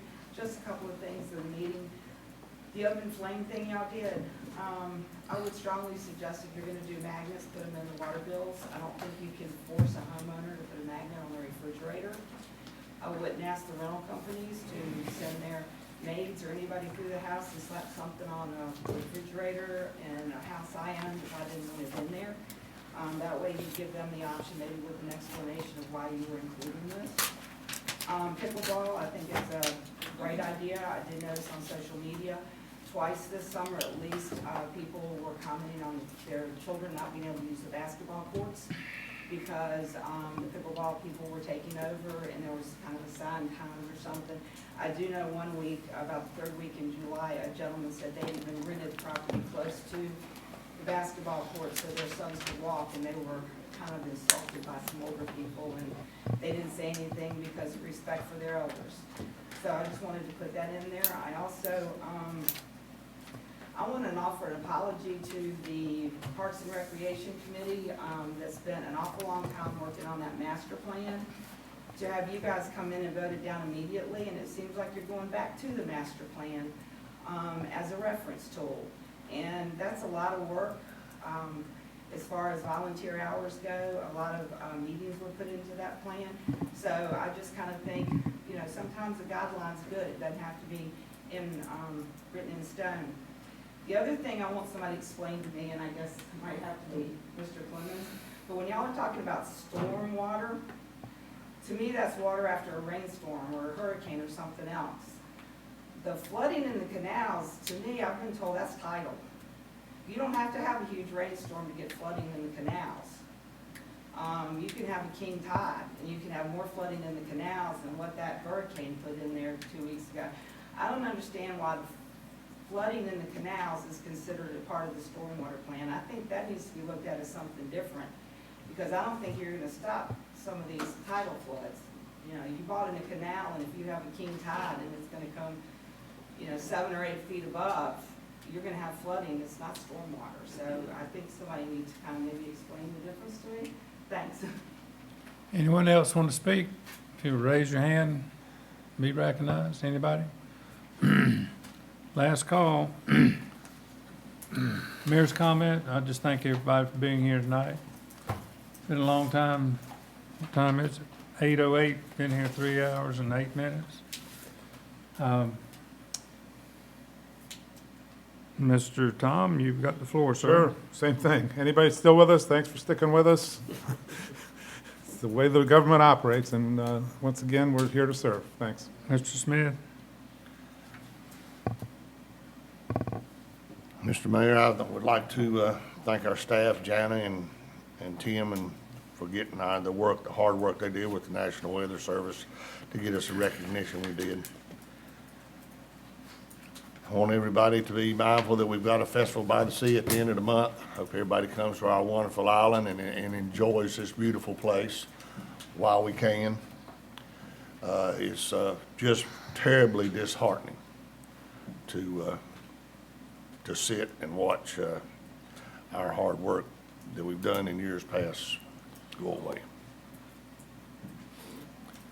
Ms. Thomas. Just want to thank everyone for coming tonight. I think we had an easy meeting last month and we paid for it tonight, so thanks for sticking around. Dr. Dyer. I want to make sure we continue to think about our neighbors that have been affected by the 3 hurricanes in the past couple months, Debbie, tropical storm, Helene, and Milton. We could easily have been in the path of either one of these storms and been affected, and I don't think anybody in the mountains expected to be devastated by hurricanes. So we need to continue to support these people, support the people that are going up there and helping and bringing supplies. And please support our Merchants Association. They do a lot for us. They give back to the community. They give back to Holden Beach for their festival next week on the 25th and 26th, I believe. Mr. Parfus. Thank you. Mr. Clemens, I'd like to thank you for taking care of our systems in the professional manner that you do. What Green Engineering had to say truly was a credit to what you do. And for me, the system's already there, always there, which it speaks volumes. Mr. Evans, please extend my thanks to Jana for all her hard work. And again, thank you for pushing this ADA stuff through on schedule and getting it done. For everyone that's listening that's here, thanks for coming out. Thanks for sitting through it all. Good night. Your motion to adjourn? Motion. Second. All right, Mr. Myers made the motion, Ms. Thomas second. All in favor, say aye. Aye. We're adjourned. Thank you for being here.